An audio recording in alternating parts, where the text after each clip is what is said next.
Watching News 6 at 3.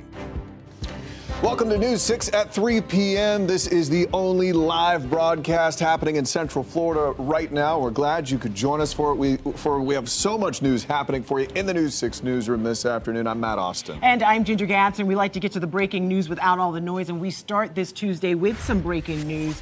Out of Volusia County, actually, Daniel Cook of Edgewater has been arrested. There's this mugshot right there on your screen. He was arrested yesterday on state charges of making written threats and making threats against a law enforcement officer. And it goes beyond that. In his first court appearance, the judge mentioned that his alleged victims are, listen to this, Governor Ron DeSantis, Secret Service Director Sean Curran, and Volusia Sheriff Mike Chitwood. I can't imagine that. The judge ruled he can't have any contact with the three victims. He's being held currently on no bond. Of course, that's a story we're going to continue to follow Very up. high-profile It targets really is there for this guy. I am going to guarantee you, if I check Sheriff Chitwood's Twitter page, he probably has already he said probably has a something about response, this I would right now. imagine. Yeah, we'll keep an eye on that one for you. Something else we're keeping a close eye on that you're going to start to feel in the coming days is our forecast. So we want to bring in our weather guru at 3 o'clock, meteorologist Julie Broughton, is one of our top stories today, because that's all people are talking about. They thought, a lot of people are saying, when's the cold coming? When's it coming? Oh, be careful what you ask for. Right, you'll know when it's coming. So tomorrow's kind of a transition day for us when we start to see the beginning of those changes. But I want you to look at what we can expect when you wake up Friday morning. So look at these temperatures. Oh, wow. Friday morning, we'll wake up at 35 in Orlando. We're talking about 29 in Ocala, 39 in Melbourne. Cow. So remember, the average low this time of year is right around 49 degrees. But we always say these are the important numbers. These are our wind chill readings. So this is how it feels. So we're talking about as the kids are going out to school, and you know, Matt and I talked about this yesterday. Teenagers, they don't like the coats. No. But it might be a day where they might want to entertain the idea of a coat. It will feel like 28 in Orlando. It will feel like 26 in Ocala. I just want to know how many old sweaters am I going to have to drag out, because it seems like this spell is going to last a little bit. Right. This is going to last until Monday, and we're potentially talking about the coldest air since 2022. We'll talk much more about that coming up about 3:45. I say let the kids not wear the sweaters. They'll pay for it, and they'll learn a good lesson. They Julie won't Broughton, learn. thank you so much. They won't learn. You're right. All right, They Julie. won't learn. That's Thank absolutely you. true. All right, let's talk some Tallahassee, because today is a big day, in fact, in the state of Florida, as it is the beginning of the legislative session. So you might be wondering, what are these lawmakers going to be talking about? Well, there are a wealth of decisions they have to make. Things, yeah. So they have 60 days to pass almost 1,800 bills that have been filed. Obviously, they're not going to pass anywhere near 1,800, but that's how many they have to sift through. We've already talked about a number of issues likely to be discussed. The big one everybody's talking about, property taxes. Will they go away? If so, how's that going to happen? It's going to end up in your ballot in November. Growth management, how to manage all of this growth all over the place. We're seeing that in places like Oviedo. And AI. Everybody's having to make decisions That's a hot on this talker right nationally. now. Yeah, a lot of people talking about that. How do you manage artificial intelligence and what it's going to do to our workforce? The governor has already announced a special session to redraw Florida's congressional map. That's ahead of the November midterm election that'll happen in April. Here's the governor talking about all of this today. My message is simple. Get the bills to my desk. In the spirit of 1776, I'm happy to put my John Hancock on those pieces of legislation. Now, Ben Franklin told us we could have a republic, but only if we could keep it. We are doing our part here in Florida to keep it. Governor with a history lesson. Yeah, he's going old school there today. He went way back. Obviously, he is hoping big things happen this legislative session, but there is more of a contentious relationship between him and the House and the Senate than there was in previous legislative sessions that we've seen. All right, we always like to know what you think, so we take a daily poll, and today's poll is about the legislative session. So let's put up your choices here, and you can scan the QR code to weigh in on the topics, and we hope that you do. That QR code will take you to clickorlando.com. Here's the question: which topic would you like to see the Florida legislature tackle in 2026? No surprises here. And right now, property tax reform at 75%. That's what a lot of people are hoping for. I know earlier today, Julie Broughton was saying that AI was the #1 talker that people were interested in seeing them tackle. But property taxes affect you yeah. right now if you own a home in the state of Florida. Yeah, so it'll be interesting to see what they do and how they do it. So again, take that poll and go to clickorlando.com. We would love to see what you think and what, the way that you would like to see the legislature, what they would talk about. All right, we're getting to look at the moments of some crazy video. It's a story we brought to you a couple of weeks ago, and we couldn't quite put all the pieces together. There was a 60-year-old man who was with a 15-year-old boy, and then they found an 11-year-old on the floorboard of that truck. It was really such a crazy puzzle that we were trying to put together. And thanks to dash cam and body-worn video, we now have a better idea of what happened in this alleged kidnapping case. Let's take a look. Sheriff's office, let me see it! Let me see it! Right out! All right, again, this is out of Flagler County, I should say. And just seeing for the first time how far into the brush this happened. It was a pit maneuver where the 15-year-old is driving this truck. The cop car comes in, the deputy car comes and does that maneuver. You see it crash. And we're now seeing how far into the brush that 15-year-old crashed after running from police. Goodness, Investigators landed on say, its top. yeah, he sped in that white pickup truck after deputies arrested Darnell Hairston on kidnapping and child abuse charges. Eventually, after he crashed that truck, he ran away. They chased him, and you see the aftermath of that right there. I'm surprised anybody got out of that thing alive. Now, News 6 is not naming him or showing his face because he's a minor and he has not been charged with a violent crime. We asked officials for an update on this case, and right now we have no updates. But the 15-year-old at some point looked like he may have helped lure that 11-year-old, so this Daniel Hairston guy could get him. Now, we're still trying to make sure that that is the case, but we're not naming any We still of them don't right know. now. We just know he took off in that car to try to get away from police as soon as From all that this went situation. down. Which Yeah, it was now everybody's crazy. wondering what his involvement is. Yeah. All right, another story that we have to tell you about. We started talking about and learning about this story last night at 11 o'clock, and it involves a teacher at a few schools. He was not a band director, but he was in the music department. Instruments. Yeah, a high school music director in Brevard County is in a lot of trouble after investigators say he had an inappropriate relationship with a 16-year-old student. Right, and he's 19 years old. Now he's facing a bunch of charges, and he is barred from ever teaching at this school again. Your community correspondent, Stephanie Rodriguez, tells us more about this story. The girl told investigators they'd kissed at least 10 times when alone at Bayside High School. 19-year-old Brandon Foreman worked at 3 schools in Brevard County. According to investigators, he taught percussion classes.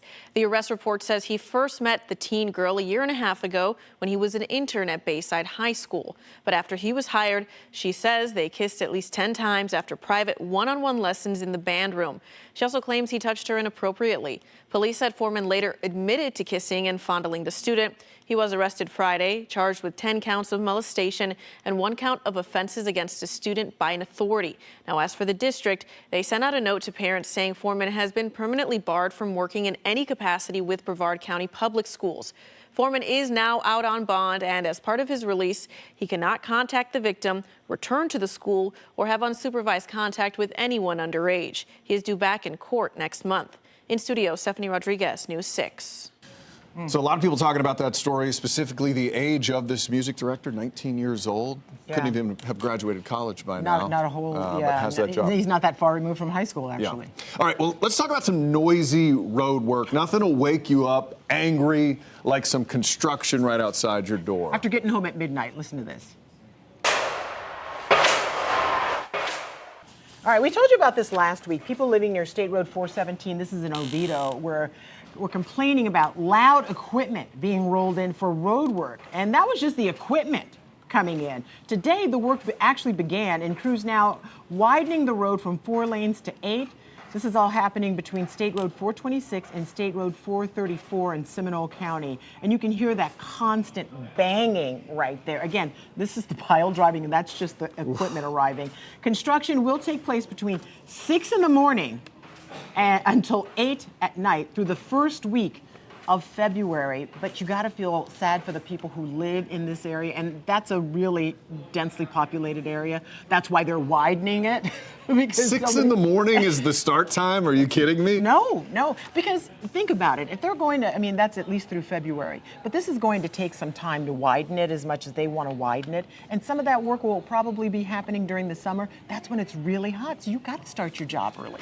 You got to start early in the day. You can't ask wait those till noon to neighbors. start. I bet they'd say you could probably push it to 8. We want the convenience, we just don't want the noise. That's all. That's the truth. All right, a lot of you, as we mentioned, are talking about something that's happening, whether you like it or not, the cold weather, and you're chiming in on it online. That and one of our biggest school districts being called into question. Are there some shortcomings when it comes to keeping kids safe there? We'll talk about that coming up after a break. Coming up in the morning, rain chances rise before a major cool down. Candace will have your forecast every 10 minutes. Plus, cold plunges are the hot new fitness trend, but do they really work? We're going to talk to the experts. We'll see you for News 6 Mornings starting at 6.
An audit is raising questions about the Orange County School District's policies when it comes to school resource officers. I'm News 6's Mark Lehman, and inside these pages there are half a dozen findings. The first is about SRO attendance logs, which was a recommended change 3 years ago. This audit saying without the monitoring, the district isn't able to show that it's complying with state law. A school resource officer on every campus. That's what state law requires and is what's happening in Orange County. But questions are being raised about keeping track of every SRO. What they're looking for is more of an SRO signing in on a documentation. School board member Alicia Ferrand is talking about the latest report from the state on school safety. In it, the Florida Auditor General says district records lack documentation that at least one officer is present at each school. We have people in place to ensure that there is an SRO always on campus and verifying that the SRO is there. Ferrant says district staff confirms the daily attendance of SROs. An issue is a log of those records, which is recommended by the auditor but not required by law. He wants to just ensure that that every school has an SRO and that it is well documented. I'm all for it. The auditor also called for the same action 3 years ago before Ferrant was sworn into the school board. She says it could be something lawmakers consider in the future. Maybe this is something that will come down through state legislators, ensuring that that is just an extra step and an extra precaution. The district insists that SRO attendance is confirmed at each school every day. As for maintaining a log of that, the issue would be the 9 law enforcement agencies that provide SRO coverage. It would be up to the school board if they want to pursue any changes. Their meeting is set for 5 this afternoon. In Orlando, Mark Lehman, News 6. All right, of course, we will be covering that meeting at 5 o'clock. It's a very important issue. You need those SROs in your school because every parent wants those protecting their kids. Yeah, that is for sure. Okay, we love it that we have so many people and so many moving parts here in the newsroom. But a part that moves around a lot is our, we call him DJ. I don't even know what that stands for. That's his name. I don't know. I don't know. So he's always on the internet trying to figure out what you want to know about. And there is a clear dominant trend on our social media, on clickorlando.com. Today, locals are talking about the weather. Take a look.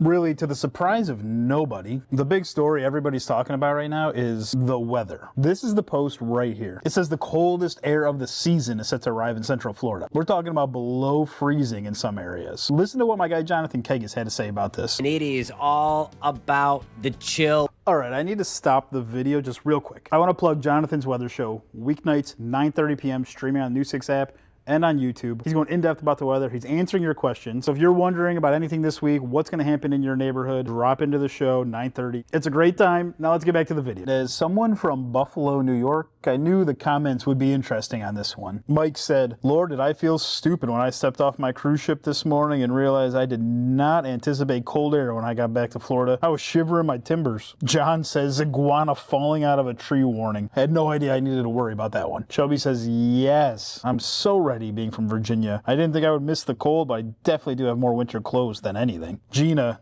definitely a glass half full kind of person. She says, free AC. All right, as I was finishing editing up this video, I realized it was almost a year ago today. I was still in my hometown Buffalo, and we got hit with a pretty decent snowstorm, depending who you ask. Take a look at this video I recorded leaving work that night, walking out into the parking lot and noticing how much snow I had to scrape off my car. Thankfully, I don't have to worry about that anymore. And honestly, when I hear 30 degrees, to me, that just says spring. I don't even believe there's a car under there. Oh my God. Okay, no wonder. When I do occasionally spot him, he does look very happy in the newsroom. And now I know why. You think it's just because he lives down here? What, I mean, I would imagine wouldn't so. you? By the way, I don't feel bad for the person. I just stepped off the cruise ship and I was shivering me timbers. I feel terrible for you. You're a pirate. All right, that's what they said. All right, let's talk about tariffs. They're coming, some new ones, and they're coming to an already tense Middle East. Plus, you use a phone charger every single day to keep them powered up, but there's one being recalled. We'll tell you about it when we come back.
I'm News 6 anchor Lauren Melendez. A recall alert involving cell phone chargers, plus President Donald Trump announcing a big policy change when it comes to Iran. We're going to get over to Maribel Aber in today's Money Matter. So, Maribel, this one involves tariffs. Yes, Lauren, President Trump says any countries doing business with Iran will face a new 25% U.S. tariff. So he announced the policy change on Truth Social Monday, adding that it would be effective immediately. The new tariff warning could include China, a major trading partner to both Iran and the U.S. If so, it might push China's export levy to a minimum of 45%, up from 20%. That country's foreign minister criticized the proposal Monday, telling reporters there are no winners in a tariff war. The White House did not share details on how or when an Iran-related tariff would be implemented. Lauren. All right, Maribel, thank you. Also, an important recall involving wireless chargers. I'm guilty for having a charger in almost every room, so my ears are perked. Right? I have it plugged in everywhere. We shouldn't do that. Thousands of wireless phone chargers sold at TJ Maxx and Marshalls are being recalled because they could explode. A federal consumer product safety alert says the magnetic chargers pose a fire and burn hazard. So they were sold under the Isla Array brand between June of 2024 and last November. Parent company TJX says just over 13,000 were sold across the U.S. No injuries have been reported so far, but, customers are urged to stop using them immediately. Lauren, full recall details and refund information can be found at cpsc.gov. Important information. Thank you, Maribel. Remember, to get the latest money and consumer news anytime, head to clickorlando.com. It's funny, everybody in the newsroom huddled around their TVs. Which wireless charger are we talking about? They're everywhere. Oh, it's a pink one. I don't have to worry about it. That's good. All right. Hey, we still have a lot more coming for you right here on News 6 at 3 o'clock. Yeah, including people are talking about a push to protect the wildlife, specifically those beautiful swans out at Lake Eola. And we're also checking in with our community correspondents to tell you what they're working on today. Also headed for a court battle between a current Orlando City Commissioner and her predecessor. We're going to take you to the action inside the courtroom. First, though, we're going to leave you with a live look at the big board here. The Dow taking a little bit of a beating today, down 439 points right now.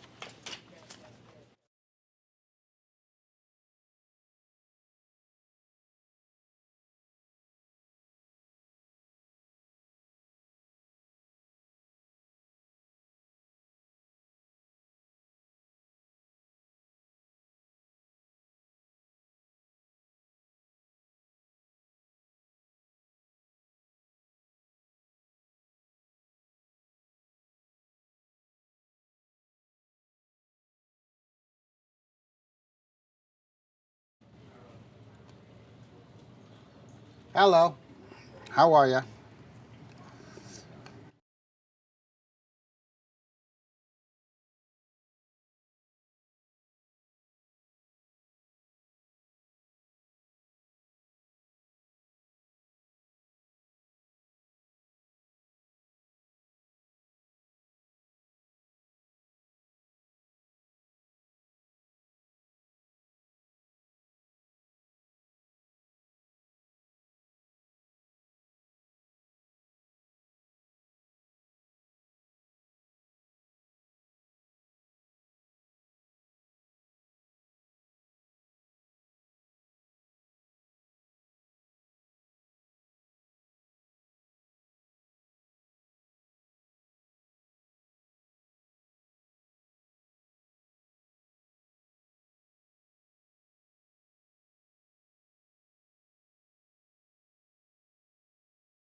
Hello, everyone, and welcome back to News 6 at 3 o'clock. It is your only live and local newscast at this hour where you can get the latest breaking news and all the information you need to go about your day. And one of the best things about this show right here is our community correspondents. These are people embedded in your community. They usually live there, they sleep there, and they're constantly digging up stories, and that's what we like to feature in this block. Yeah, and they care about these communities, too, because, as you mentioned, they do live there. So sometimes when we cover a story, it means revisiting a story. That's a follow-up. Our community correspondent Molly Reed joins us now with one of those stories. And Molly, it's something you've talked about before, but we're getting some more information, and you're back.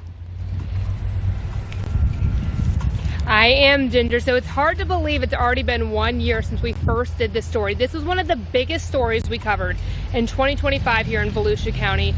It was a tragedy. An 8-year-old boy was riding his bike here in the DeLand area in his neighborhood when these two dogs got loose from their property, ran up, attacked him, and killed him.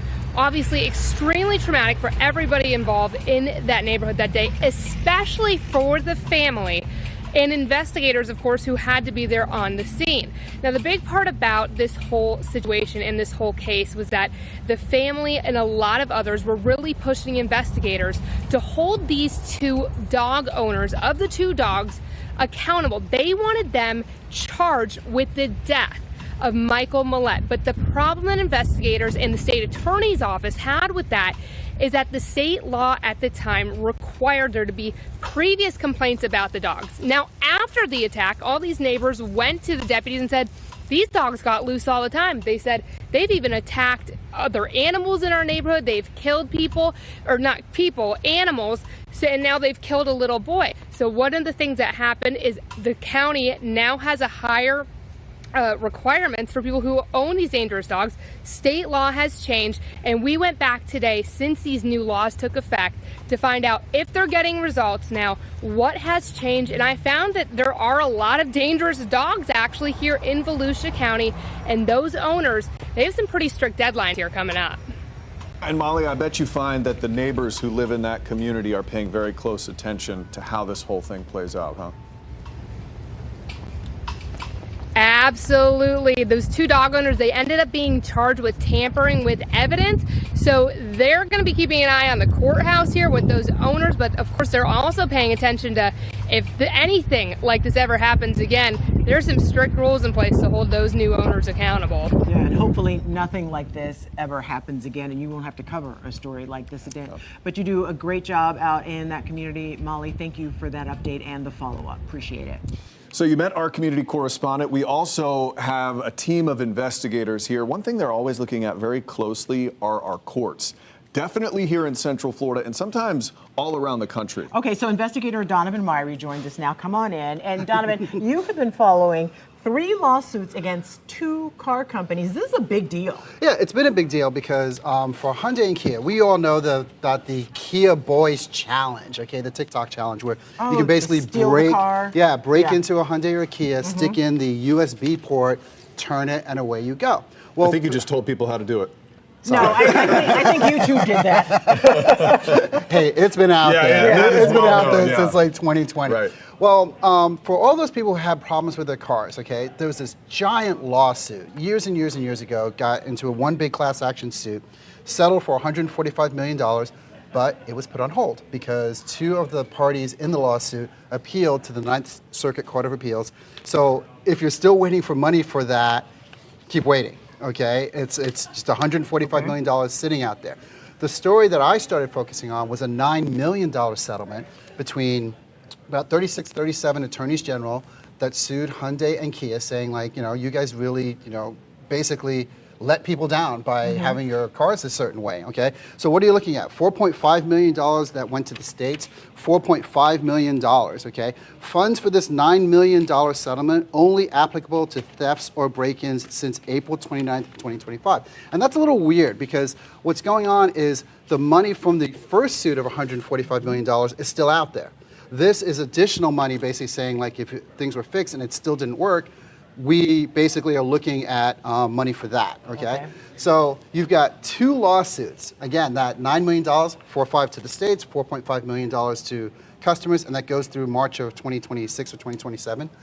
Then there's a $1 billion lawsuit. You buried the lead. It was the buildup, I guess. Yeah, it's the weird thing. I didn't know this as I was researching this story, and the $1 billion lawsuit is for insurance companies. The term is subrogation, and basically what that means is after an insurance company pays you out, they can turn around and now go after that money from somebody, and they're going after Hyundai and Kia. That's an SAT word if I ever heard one. I had never heard that word before, subrogation. So 3 lawsuits, $1 billion lawsuit, still waiting and going, $145 million lawsuit, settled but on hold because of an appeal, and the $9 million lawsuit that you saw on the graphic, which basically is $4.5 million to the states, $4.5 million to I like how customers. the insurance companies get the $1 billion lawsuit. Isn't that the way it always tends to work out? And I know you've got something online about this on clickorlando.com. Yeah, and if you go on clickorlando.com, it really goes into a lot more depth into it, and it really does explain it a lot better than I think I could. No, it's a lot to tackle. Yeah, great job. Investigator Donovan Myrie, thank you so much. Donovan. We appreciate it. Well, let's talk about one of your representatives on Capitol Hill who introduced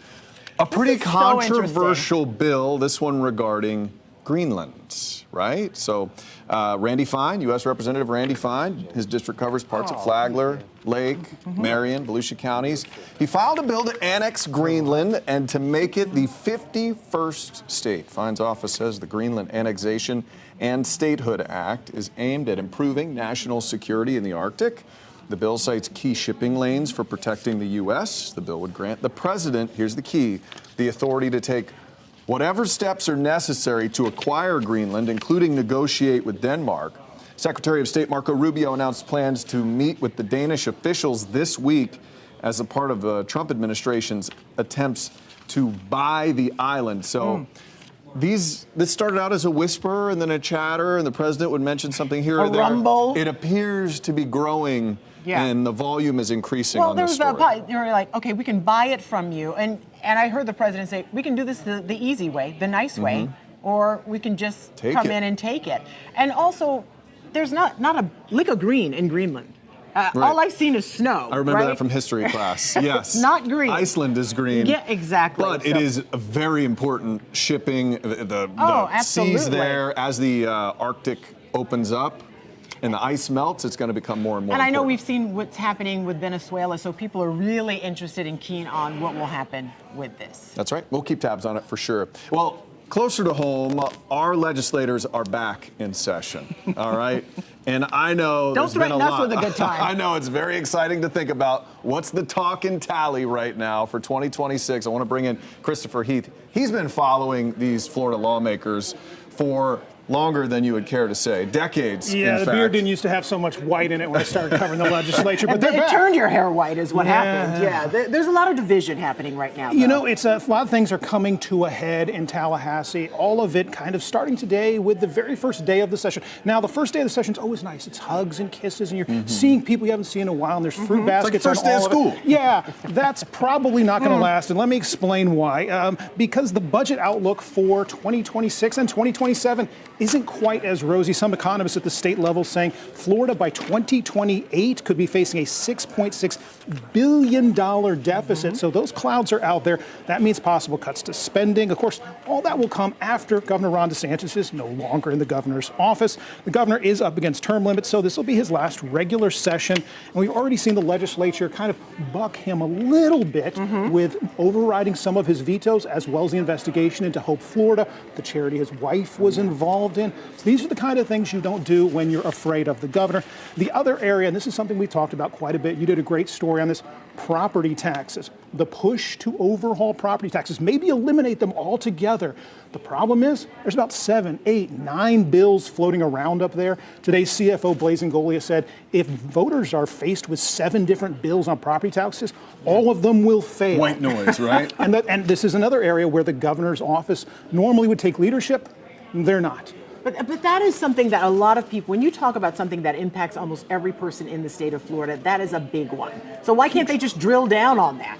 Because the moving pieces in this are not friendly, they're not good. You make it seem so easy, Ginger. Oh, it should be. Rural counties are going to get hit really hard with this because they don't have the infrastructure to absorb it in Deficits other when it comes places. to property It's tax. going to, and there's a lot of you have 67 counties that are very, very different depending on where you are in the state. This is a tough one. And the last one that's out there, AI. And this is one that may not put DeSantis against the House and the Senate, DeSantis against Trump. You've seen Washington try and limit the state's ability to, regulate AI, saying we don't need 50 different states doing 50 different things. Meanwhile, Governor DeSantis is saying we need an AI Bill of Rights in the state of Florida. That could put Tallahassee against D.C. And we were showing video of this young man who took his own life because he developed a relationship, so to speak, with a chatbot. And his family is saying that there were not enough protections in place to keep him from developing that relationship or any counseling available. And there really to let him are know what's none. happening. No protections. And so that's part of the problem. That's why you're starting to see states like Florida say we need to step in, especially if the feds are going to say we want a 10-year moratorium on anything AI related. And then the politics of it all enters into it finally. DeSantis is at term limits, and that means his power's somewhat waning up in Tallahassee. Unlike Rick Scott, who 8 years ago kind of had a Senate bid lined up, there's no office waiting for DeSantis. There's no Senate run out there on the horizon. The White House won't be available for at least another 3 years. So the question is, how much juice does he have left? And how much does he dominate this session as he has the previous session? So these are all questions that are going to give you more gray hair. That's fine. And how contentious will it be between him and the House and the Senate? It'll be very Maybe interesting. some frenemies are made. Oh, boy. okay. Haven't heard that one in a while. Is that a Mean Girls? Probably. All right, Christopher. Thank you. Thank you so much. We appreciate it. Well, you probably see them all the time out by the beach. Yeah. These paragliders. It looks like a great time. Sometimes they're being dragged behind a boat and they've got, a parachute on. Other times they're self-powered. They have a big fan blowing them. Yeah, and it looks like a good time out there until something goes horribly wrong, as they say in the movies. A cell phone video captured the moments a paraglider fell 500 feet out of the air and slams right into the water. That's like a brick hitting the water right there. It's in Riviera Beach, just north of Palm Beach. Lifeguards jumped into action to help save that paraglider because if you hit the water that hard, you could get knocked out. And then the next thing, who knows what will happen. So let's listen to some sound here.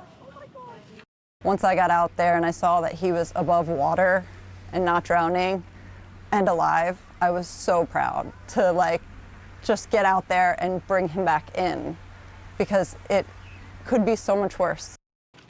Oof, it could be so much worse. Thank goodness for the quick work of those lifeguards and nearby snorkeler helped free the man from those lines. Miraculously, the paraglider only suffered a couple of cuts and scrapes, if you can believe that. So that one looks like, they have like a backpack that's a fan and they'll fly out there. That's crazy. But he was doing a spiral on the way down. If it were just a straight drop from 500 feet, this might be a much worse different story, yeah.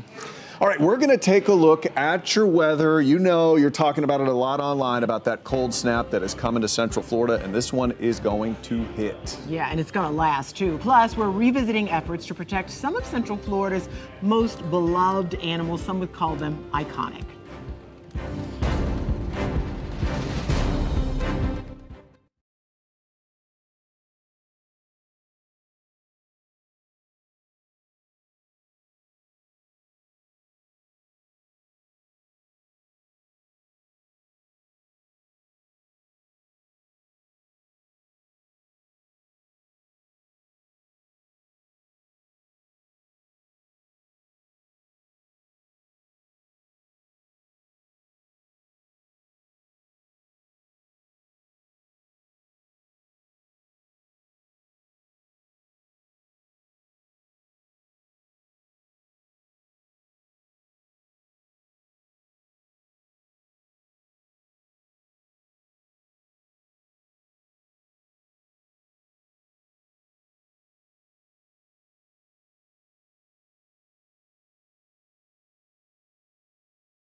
Welcome back to News 6 at 3 o'clock. Here is a live look out at beautiful Daytona Beach. Really nice looking day out there, and you better enjoy it because pretty soon it's going to feel like Lake Michigan out there. Pretty much.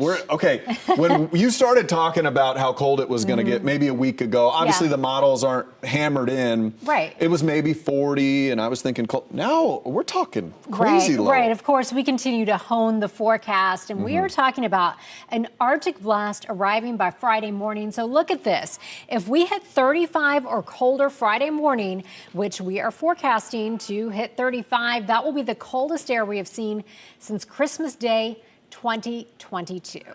So here's what we're looking at. This is what you can expect when you wake up Friday mornings, you're getting ready for work or school. 35 for our morning low in Orlando. Look at that. I want you to look at Ocala, 27. So far this year, I know that's crazy talk. 30 is the coldest we've seen so far this season in Ocala. So they haven't even gotten to the 20s yet this season. But much of our interior northern counties looking in the 20s, 24 in Denellen, 28 potentially in Astor. But these are the numbers we always talk about when you factor in the winds, and it will be a little brisk out there Friday morning. So maybe when you're walking the dog, I feel like the dogs kind of like the brisk weather, but this is what it will feel like. Yeah, my golden doodle is kind of into it. He likes to do zoomies around the house, around the side of the yard, but it'll feel like mid-20s just about everywhere. So again, it's a day where you need to keep all the winter clothes out because we are talking about an extended period in the 30s. And a lot of times, you know how people are always like, oh, I'm from insert whatever northern city. Michigan, this isn't really cold. Well, this is cold enough that we're talking about areas like Marion County. We could even be talking potentially about, pipes freezing in some spots because you'll go below freezing and you'll stay below freezing for several hours. So in areas like Marion County, maybe even parts of Sumter County, you want to take pipe precautions, bring the pets in. I mean, really, your pets shouldn't be By the way, outside. I will argue all day long, 35 here and Yes. 35 in Wisconsin. There's no comparison. It's way colder here when it's 35. We have more humidity or whatever it is. I don't know the scientific nature of Well, things. we're just not used to it. And you can tell how long someone has lived here by how out of style their winter clothes are. So I have this really ugly coat I wore in Detroit in 2009. You're going to see it on Friday. Yeah. Wait till you see my White Snake jacket. I can't wait to see it. And you might want to cover any sensitive vegetation. 7-day forecast, again, we're talking about 30s again Saturday morning. And even into Monday, we're talking about 37 on Monday. So keep out the cold weather gear because we are going to need it for the next several days. All right, sounds good. You can also download our weather app whenever you need that. This is has the hurricane app built in, and you can get those temperatures right to your phone. Just search WKMG in your app store. Now, I'm going to send it over to Ginger Gadsden in the Digital Center. Yeah, Matt, the scientific reason it feels colder when it's 35 here is because our blood has thinned out. We've been here so long. That's the reason. All right. Thank you, Matt and Julie. Well, we were the first to tell you yesterday that 6 more swans, unfortunately, have died at Lake Eola. And now there is a big push to make sure that the swans' habitat and where they live on that lake, that it's clean, safe, and protected for them. So your Orange County community correspondent, Troy Campbell, spoke with a person who's responsible for getting this petition started. With the announcement of 6 more swan deaths, we spoke to a man who started a Change.org petition calling on better care for the swans here at Lake Eola. These swans can't speak for themselves, so they rely on human care and human intervention to help give them the quality of life that they deserve. Andrew Marshall says he's been a volunteer caretaker for the swans at Lake Eola for the past 5 years. We've become intimately aware of what happens at the lake, what doesn't happen, what it looks like on a daily basis, and who does and who doesn't care for the swans and what they need. With the recent avian influenza outbreak, killing at least 26 Lake Eola swans so far, Marshall created this Change.org petition, demanding better care for the birds that are a symbol of the city. Unfortunately, the city park at Lake Eola is under-resourced. So I know that there really needs to be some avian experts and animal experts on staff. Marshall's also concerned with the trash at the park and the water quality. So if you've been down to the park, you've seen some of the trash that's consistently in the lake. It's mucky, it's disgusting. It is a terrible and sad situation. On Monday, Orlando City Commissioner Patty Sheehan defended the city's response to the outbreak, saying they are doing everything they can. When I first got elected, nobody was taking care of the swans. We've instituted a veterinary program, a feeding program, all these things to take care of our beloved Lake Eola swans, and we will continue to do so. You've been to Lake Eola before. Tell me, what did you observe differently here today? I have been noticing a lot less of the swans here. Usually you see them all over the coast throughout.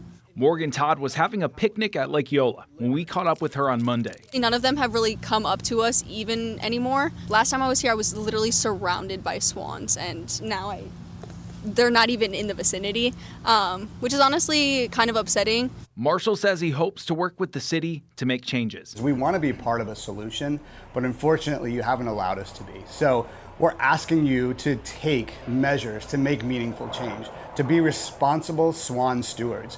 We also asked the city what is their total budget for their SWAN program and if they plan to replace any, but we've yet to hear back. We've also put a link to that petition on our website, clickorlando.com. In Orlando, I'm your community correspondent, Troy Campbell, News 6. You just hate to hear those new numbers of swans because they are just such beautiful creatures, and people expect to see them down to there. hear that we've lost a third of the swan population, that's a Crazy lot. number. Yeah. This is true. Lisa Bell joining us now, getting ready for the 4 o'clock, getting geared up. And even though it may not be the huge economic driver that it once was, the citrus industry is still very important to our state. Absolutely, and this is another issue that we always get a little sad when we talk about it because we are expecting some new numbers on what to expect from our citrus crop this year, and it's been in dramatic decline. All right, our News 6 community correspondent Jana Manahalal joins us now. She has been diving into those numbers. Jana, tell us what you've been finding out. Yeah, those numbers actually showing a steady incline after that years and years of that decline, according to the U.S. Department of Agriculture. Now, for the 2025-2026 year, Florida itself is expected to push out 12 million boxes of oranges alone. And between you and me, I really love oranges, so 1 million of those boxes might just be in my apartment alone, but neither here nor there. It's actually a really good sign because last year growers saw again that decline. Oranges were down about 2%, grapefruits down about also 8%. Now, all of this is a huge part of that industry. And another big part of that industry that's being impacted day to day is the weather. Weather plays a huge part, especially for Showcase of Citrus here in Claremont. Now, as we talked about a little bit ago, we hit that cold weather that we're expected to come into this coming week. And the cold snap is going to affect these plants. So what they're doing here at Showcase of Citrus is they're using their irrigation system to protect the trees, plants, and flowers that they already have. Yeah, Jana, you hate to hear those numbers, and when you say that this cold weather is going to have an impact on the citrus now because it is going to be unusually cold. But looking at you and looking at the oranges, you paint such a pretty beautiful pictures for such not so good numbers. So thanks for breaking that all down for us, Jana. Thank you. All right, well, it's time for me to leave you ladies. I know you have the 4 o'clock coming along. Don't be so excited to get rid of me. I got to go work on the fire. Yeah, exactly. All right, but before we head to the 4 o'clock, there's a new battle brewing over a road that could go right through a forest. Yeah, we're going to have that story for you coming up right after the break.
New pushback is happening against a planned toll road through Split Oak Forest. I'm News 6's Mark Lehman, and we were here as a rally was held ahead of Orange County's first commission meeting of the year. And it's coming as some on the board are raising questions about land acquisition for the project, which critics argue could hurt the environment.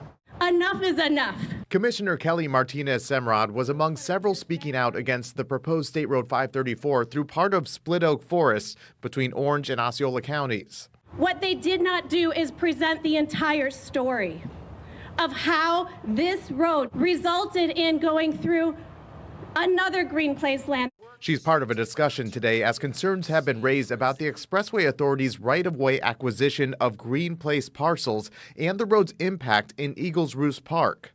It sets a really dangerous precedent for future conservation lands throughout the state. The talk is happening as the group Save Split Oak is renewing a push for the county to take action. While a state panel approved the project to help with overcrowded roads, critics want to see commissioners withdraw the original application. A highly invasive toll road is not under the state statute definition of a linear facility. Opponents of the project are also asking the county to fight the use of eminent domain and file an injunction to stop Osceola County from entering new agreements with CFX. They say the road could harm wildlife and open the area to urban sprawl. We need to have local control over our growth, and in order to do that, we need to stop bad decisions from the past. In Orange County, Mark Lehman, News 6. Yeah, that's got a lot of people talking, and you can understand why, because you don't want to lose. It's been a debate for a long time and will continue to be a debate. Yeah, for a long time to come. All right, so we are getting ready for News 6 at 4. One of the big things we've been talking about all day, because we want you to be ready. So when this cold weather hits, you can't say, I had no idea it was coming, because our meteorologists have been on it for even starting last week, talking about when this was coming. Yeah, also coming up, our Mark Lehman is looking into school safety and specifically the school resource officers who are there to protect them. News 6 at 4 starts now. Streaming on clickorlando.com and broadcasting live. You're watching News 6 at 4. It's not Commissioner Rose's district. Well, it's the city of Orlando's district. A former city commissioner is not giving up, demanding a do-over to win back her seat. Changes are coming. Some of us will wake up in the 20s Friday morning. Coming up, how long this cold weather sticks around. But we start with breaking news at 4. A man is accused of threatening to kill the governor, the U.S. Secret Service director, and the Volusia sheriff. Daniel Cook from Edgewater is now facing several charges, including making written threats. He went to court this afternoon. The judge mentioned the victims are Governor Ron DeSantis, Secret Service Director Sean Curran, and Volusia Sheriff Mike Chitwood. Cook is being held on no bond. All right, let's take you outside for a live look at our launch credit union, Port Cam. This is at Port Canaveral. What a beautiful picture that is. We want to give you a heads up, though. Big weather changes are on the way, including rain and the coldest air of the season. Meteorologist Julie Broughton joins us now with what we can expect. Julie. We are expecting a lot of changes over the next 24 to 48 hours. So if you like it on the warm side, maybe have dinner outside tonight. We are talking about really pretty conditions right now. This is another look for you at our launch credit union camera at Port Canaveral, where we are sitting at 74 degrees right now, a little on the breezy side with winds out of the southeast. Orlando checking in right now at 73, 72 in the Villages. Ocala, you're at 69, and it is 63 in Daytona Beach. Now, as we take a wider look out, the national temperatures on up into Canada, you can see all of that cold Arctic air that will be spilling to the south by Friday morning. In fact, we are looking at waking up with wind chill readings Friday morning in the 20s. So Friday morning at 7 o'clock, it will feel like 26 in Ocala and Leesburg. It will feel like 28 in Orlando, and it will feel like 31 in Melbourne. Coming up, we'll break down how long this cold weather sticks around and take a look ahead to the next 7 days. All right, Julie, thank you. A former Orlando City Commissioner is seeking a new election, and she is taking the legal battle to the commissioner who won. Regina Hill offered what she claims is evidence of supposed wrongdoing, but a judge has not yet ruled on that matter. Your Orlando community correspondent Mike Valenti explains why this fight is not over. A judge Tuesday inside the Orange County Courthouse effectively punting this case to at least the end of the month. That's when she indicated she would issue a ruling on two separate motions. One motion by Regina Hill trying to update her original complaint.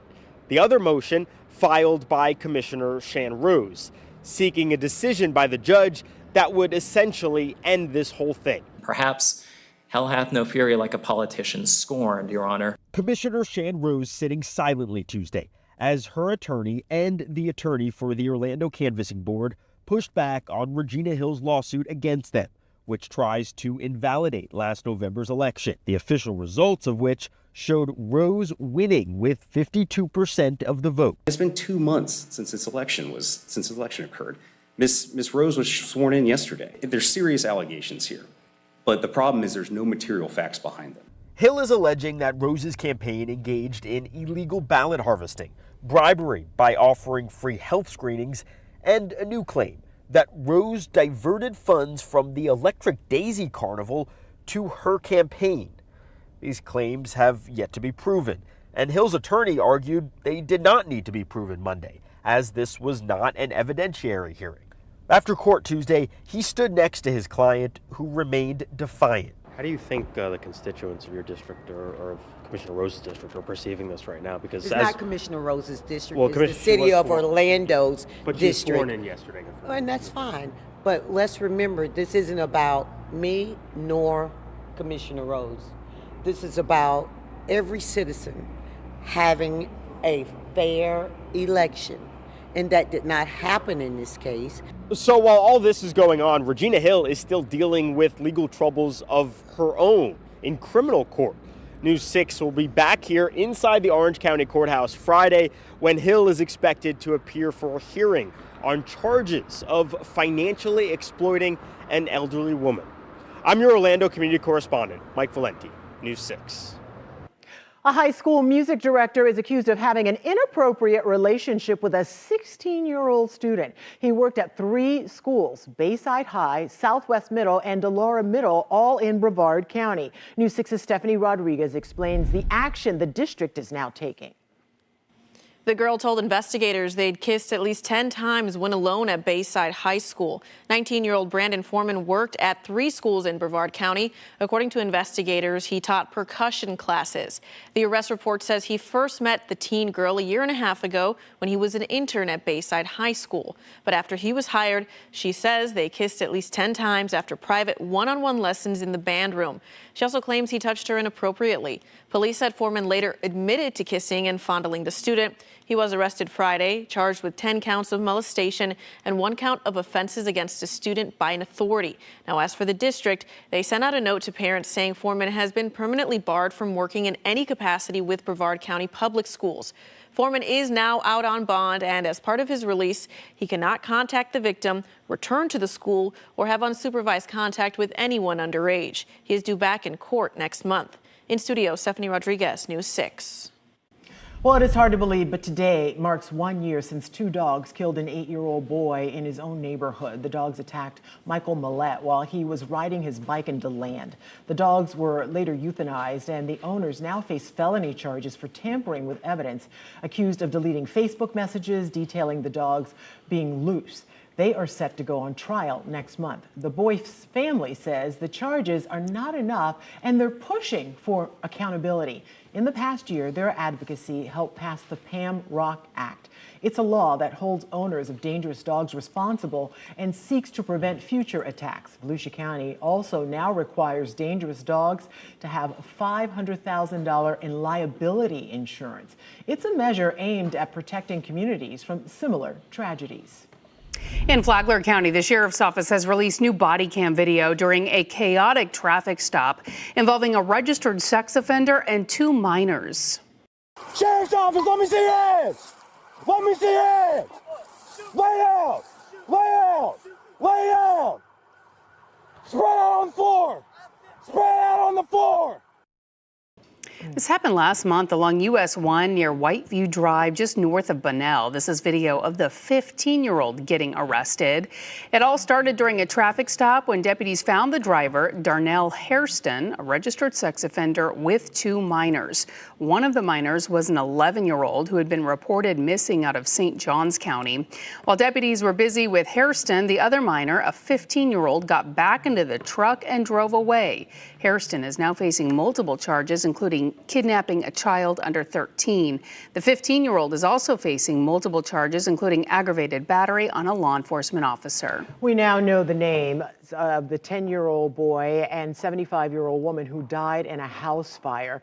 It happened yesterday on Janus Road, just west of I-95 in Palm Bay. Firefighters found a woman outside the home who said 2 other people were trapped inside. Crews tried several times to get in that house, but the extreme flames kept them from getting inside. Palm Bay Fire Rescue now tells us 10-year-old Noah Baus and his grandmother, 75-year-old Cheryl Vandemat, died. The boy's 54-year-old mother is expected to be okay, though. The cause of the fire is under investigation.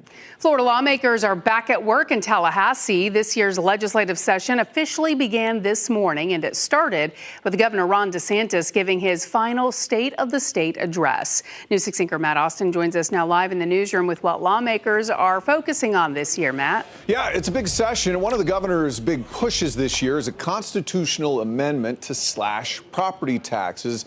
That's something he talked about during his final State of the State address. You should be able to own your home without paying perpetual rent to the government. The legislature has the ability to place a measure on the ballot to provide transformational relief for taxpayers. Let's resolve to all work together, get something done, and let the people have a say. State Republican leaders opened the 2026 session mentioning the need to make life more affordable for Floridians. The Florida House stands ready to work with anyone who is willing to put the needs of our state first. Now, the budget's the only thing lawmakers are required to pass. The governor's proposing more than $117 billion in spending. Also on the agenda for this year, a proposed AI Bill of Rights. Lawmakers are also set to talk about a bill to reverse the law passed after the Parkland shooting and lower the age to buy rifles and shotguns back down to 18. The 2026 legislative session is scheduled to last until March 13th. Ladies. All right, Matt. Now to a discussion about your child's safety in the classroom. State law requires a school resource officer on every campus, but a recent audit found issues with how Orange County Schools is keeping track of those officers. News 6's Mark Lehman explains. There are half a dozen findings in these pages. The first surrounds SRO attendance logs, which was a recommended change 3 years ago. This audit saying without the monitoring, the district isn't able to show that it's complying with state law. A school resource officer on every campus. That's what state law requires and is what's happening in Orange County. But questions are being raised about keeping track of every SRO. What they're looking for is more of an SRO signing in on a documentation. School board member Alicia Ferrand is talking about the latest report from the state on school safety. In it, the Florida Auditor General says district records lack documentation that at least one officer is present at each school. We have people in place to ensure that there is an SRO always on campus and verifying that the SRO is there. Ferrand says district staff confirms the daily attendance of SROs. At issue is a log of those records, which is recommended by the auditor but not required by law. He wants to just ensure that that every school has an SRO and that it is well documented. I'm all for it. The auditor also called for the same action 3 years ago before Ferrand was sworn into the school board. She says it could be something lawmakers consider in the future. Maybe this is something that will come down through state legislators, ensuring that that is just an extra step and an extra precaution. The district insists that SRO attendance is confirmed at each school every day. As for maintaining a log of that, the issue would be the 9 law enforcement agencies that provide SRO coverage. It would be up to the school board if they want to pursue any changes. Their meeting is set for 5 this afternoon. In Orlando, Mark Lehman, News 6. Orange County Schools will also be talking about selling a property that was once a pioneering institution for Black students. Last September, the school board entered into an agreement to sell the historic Hungerford property in Eatonville to Dr. Phillips Charities. That's despite some ongoing objections from some town leaders. The organization will get the 117-acre former school site for just $1 million, but in exchange, Dr. Phillips Charities is required to build things like a health care facility and new park in the next 10 years. Well, 7 in 10 U.S. teens have tried an AI chatbot, and experts warn it can feed kids bad advice. How parents can spot the red flags, that's coming up. Plus, are you like me and still have some holiday decorations lingering around the house? Well, we are here to help. Coming up, an easy way to take them down with the help of the pros. That's next. You're watching News 6 at 4 as we take a live look at our camera in Daytona Beach. We'll be right back. This portion of the news is sponsored by Seminole Hard Rock Hotel and Casino.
Quick recap, remember we showed you right before the holidays how to get lights up on your house as painlessly as possible? It's all about the clips. Well, now we're going to show you how to get the lights down and, more importantly, how to store them so you don't have one great big mess next year. Hey, I'm News 6 anchor Eric Von Anken, the handy newsman with Destiny as always, and we are back with Josh, one of the pros here at We Hang Christmas Lights. Still a great name, Josh. It seems the key to all of this is organization. Yes, wrapping, labeling, and storing. Let me show you. Okay. Step one, Josh, obviously, is take the lights off the house, but you do something I never even thought of. You plug everything in just to make sure you're not putting up dead strands next year. Yes, we also take a picture. Take a picture of the lights in place on the house. Check this out. Here's your other house hack. Josh actually makes his own light taker downer tool. He takes a piece of wire, he bends it in half, and he tapes it to the end of this pole. Watch this. Josh uses the ladder as little as possible because he has the hook. Step 2, Josh, I see, is wrapping up the cords. Yes. But you got a method. The little ones, we ball them up like this. And I see Joelle has a different technique, Josh, for the bigger bowl. Yes. For the bigger ones, we like to loop them. Like you would wrap up an extension cord. Yes. Then we'll take a zip tie and we'll put one at the top and then one in the middle to keep them from falling open. These guys tell me they go through 150,000 of these every single year, most of them just for tying up the lights. Ah! My finger! Again?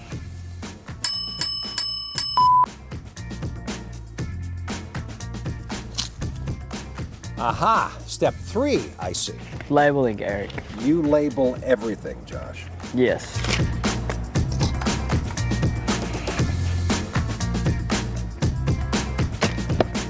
Step 4, Josh, last step is storage. You guys use bins. Yes. I use bags at home. Seems like that's a bad idea. Definitely. That's getting results at home.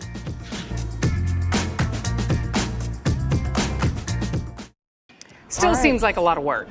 Well, no, it doesn't seem like it. It's a lot of work. And by looking at those guys, I noticed that Eric is wearing a coat, but if he was doing that, like, say, in the coming days, Yes. Julie, he's going to need a puffer coat, a bigger coat than that. Some gloves, maybe some earmuffs, Perhaps. you know, all of it, because we are talking about some of the coldest air since 2022 likely headed our way by Friday morning. Now, if you've been outside today, it's actually a little bit warmer than normal. Most of us are in the low, even mid-70s, and we'll keep it mild and warmer than normal overnight. Now, tomorrow, Wednesday, is a bit of transition day for us. We will see some rain moving into the picture, and then that rain will continue into Thursday as a strong cold front comes through, and then by Friday morning, some of us are waking up in the 20s. Now, here is the coldest we have been so far this season. Ocala, 30. Now, this was all right around November 11th, November 12th. Leesburg, you fell to 35. Daytona Beach, you've gotten it down to 35. Orlando, 36 is the coldest we've been. That was on November 11th.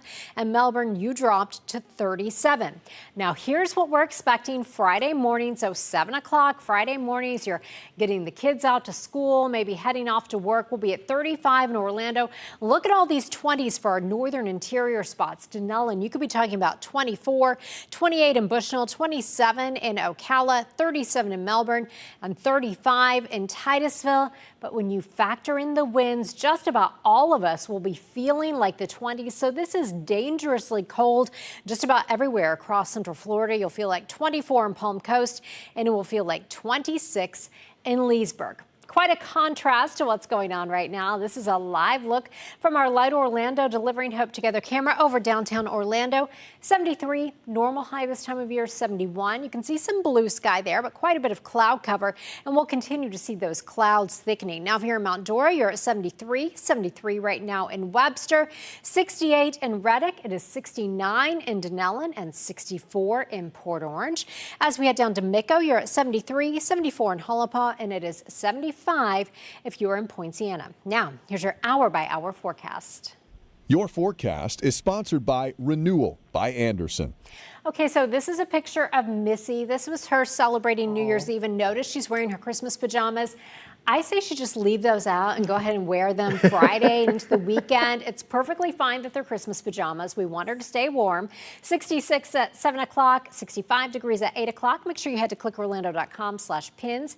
Share your pet photos with us. Now, here's a look at the entire United States. And notice this front up here tracking towards Chicago. That is what is headed our way as we head into Friday. Satellite and radar imagery right now showing some clouds streaming over from the Gulf. But again, we are mild out there. I want to jump ahead to this time tomorrow. We'll be tracking some rain stretching from Flagler County back down toward I-75, and we'll be tracking some showers through the afternoon drive tomorrow. Then our main front begins to move in early Thursday morning. I do think Thursday morning could be a wet drive to work and school, so go ahead and plan to give yourself some extra time. We get that front to our south by around 9 o'clock, even at 8 o'clock, southern Brevard County. You could see some pockets of heavy rain, but we clear that out of here here pretty quickly, and along with that, the cold rolls in with our skies mostly sunny by 3 o'clock. So for tonight, we keep it really warm overnight, going back to 59 in Orlando. You'll wake up tomorrow to 50 in Ocala. Here is your 7-day forecast. So expect some showers to move in by this time tomorrow. A wet start to our day on Thursday, then 35 in Orlando when we wake up Friday morning. That means 20s northwest of I-4. Only going to 58 on Friday. We leave it in the 30s for Saturday morning, and even staying in the 30s and 40s all the way through next week. I want to stay in my Christmas jammies all week, too. You should. You should. That would be wonderful. I support that. Thank you, Julie. Well, your teen's new friend could be a chatbot, and experts warn they could be misleading kids. Yeah, the big safety risk parents need to know about. That's next. A live look now at downtown Orlando. This is a beautiful shot from our Light Orlando Delivering Hope camera. You're watching News 6. We'll be right back. This portion of the news is sponsored by Light Orlando.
Artificial intelligence is playing a bigger role in our lives, and the same goes for our kids. A recent study found around 70% of teenagers in the U.S. have used an AI chatbot at least once, and that is raising safety concerns. At times, AI chatbots can offer some good advice, but they may also just be telling you what you want to hear, which can be especially harmful to young people who are still developing emotionally and intellectually.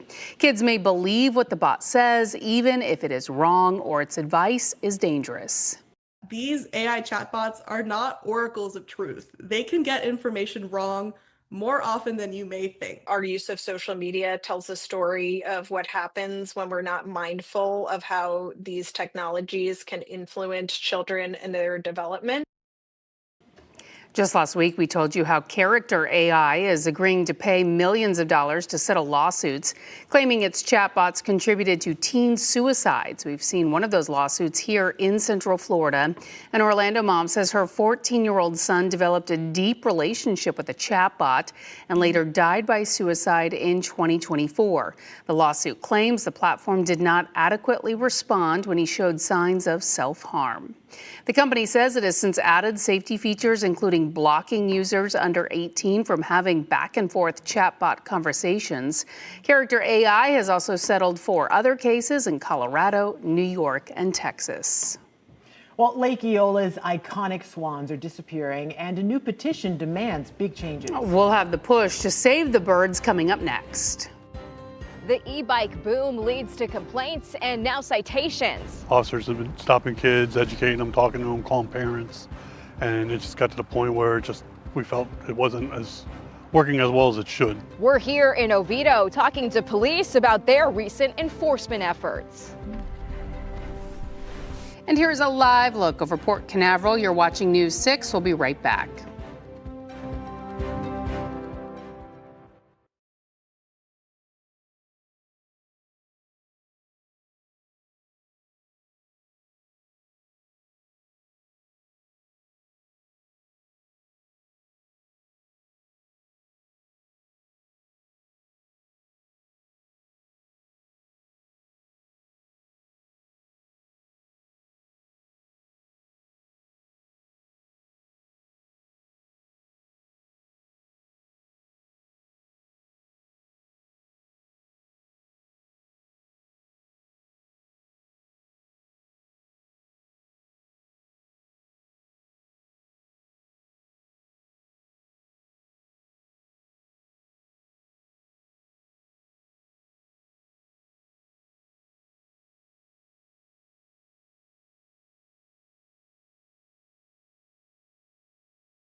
Welcome back. We're following several top stories right now. Discussions about safety in schools is on the agenda for Orange County Public Schools today. It comes after an audit for the second time found issues with the way the district is handling records, specifically with school resource officers. The Florida Auditor General says district records lack documentation that at least one officer is present at each school. The district insists that SRO attendance is confirmed at each school every day. In Brevard County, a high school music director is facing multiple molestation charges. Investigators say he had an inappropriate relationship with a 16-year-old student. 19-year-old Brandon Foreman worked at 3 schools, Bayside High, Southwest Middle, and Delora Middle. He is permanently barred from working with the district. Back at it, lawmakers returned to Tallahassee today for the 60-day regular session. It started with Governor Ron DeSantis' final State of the State address. Some items on the agenda for this year: a proposed AI Bill of Rights, a bill to lower the age to buy rifles and shotguns back down to 18, and the governor's push to slash property taxes. Well, police have had enough with kids on e-bikes, and now parents are paying the price. The speedy scooters and bikes often don't follow the rules of the road, putting the riders and drivers in danger. Your Seminole County community correspondent Catherine Silver found out what one department is doing and how much a ticket can cost. I spoke with Oviedo Police today about their recent enforcement efforts here at Jackson Heights Middle School. They tell me they're not just concerned about e-bikes, which can go up to 28 miles per hour. They're actually more concerned about electric motorcycles, which can go much faster.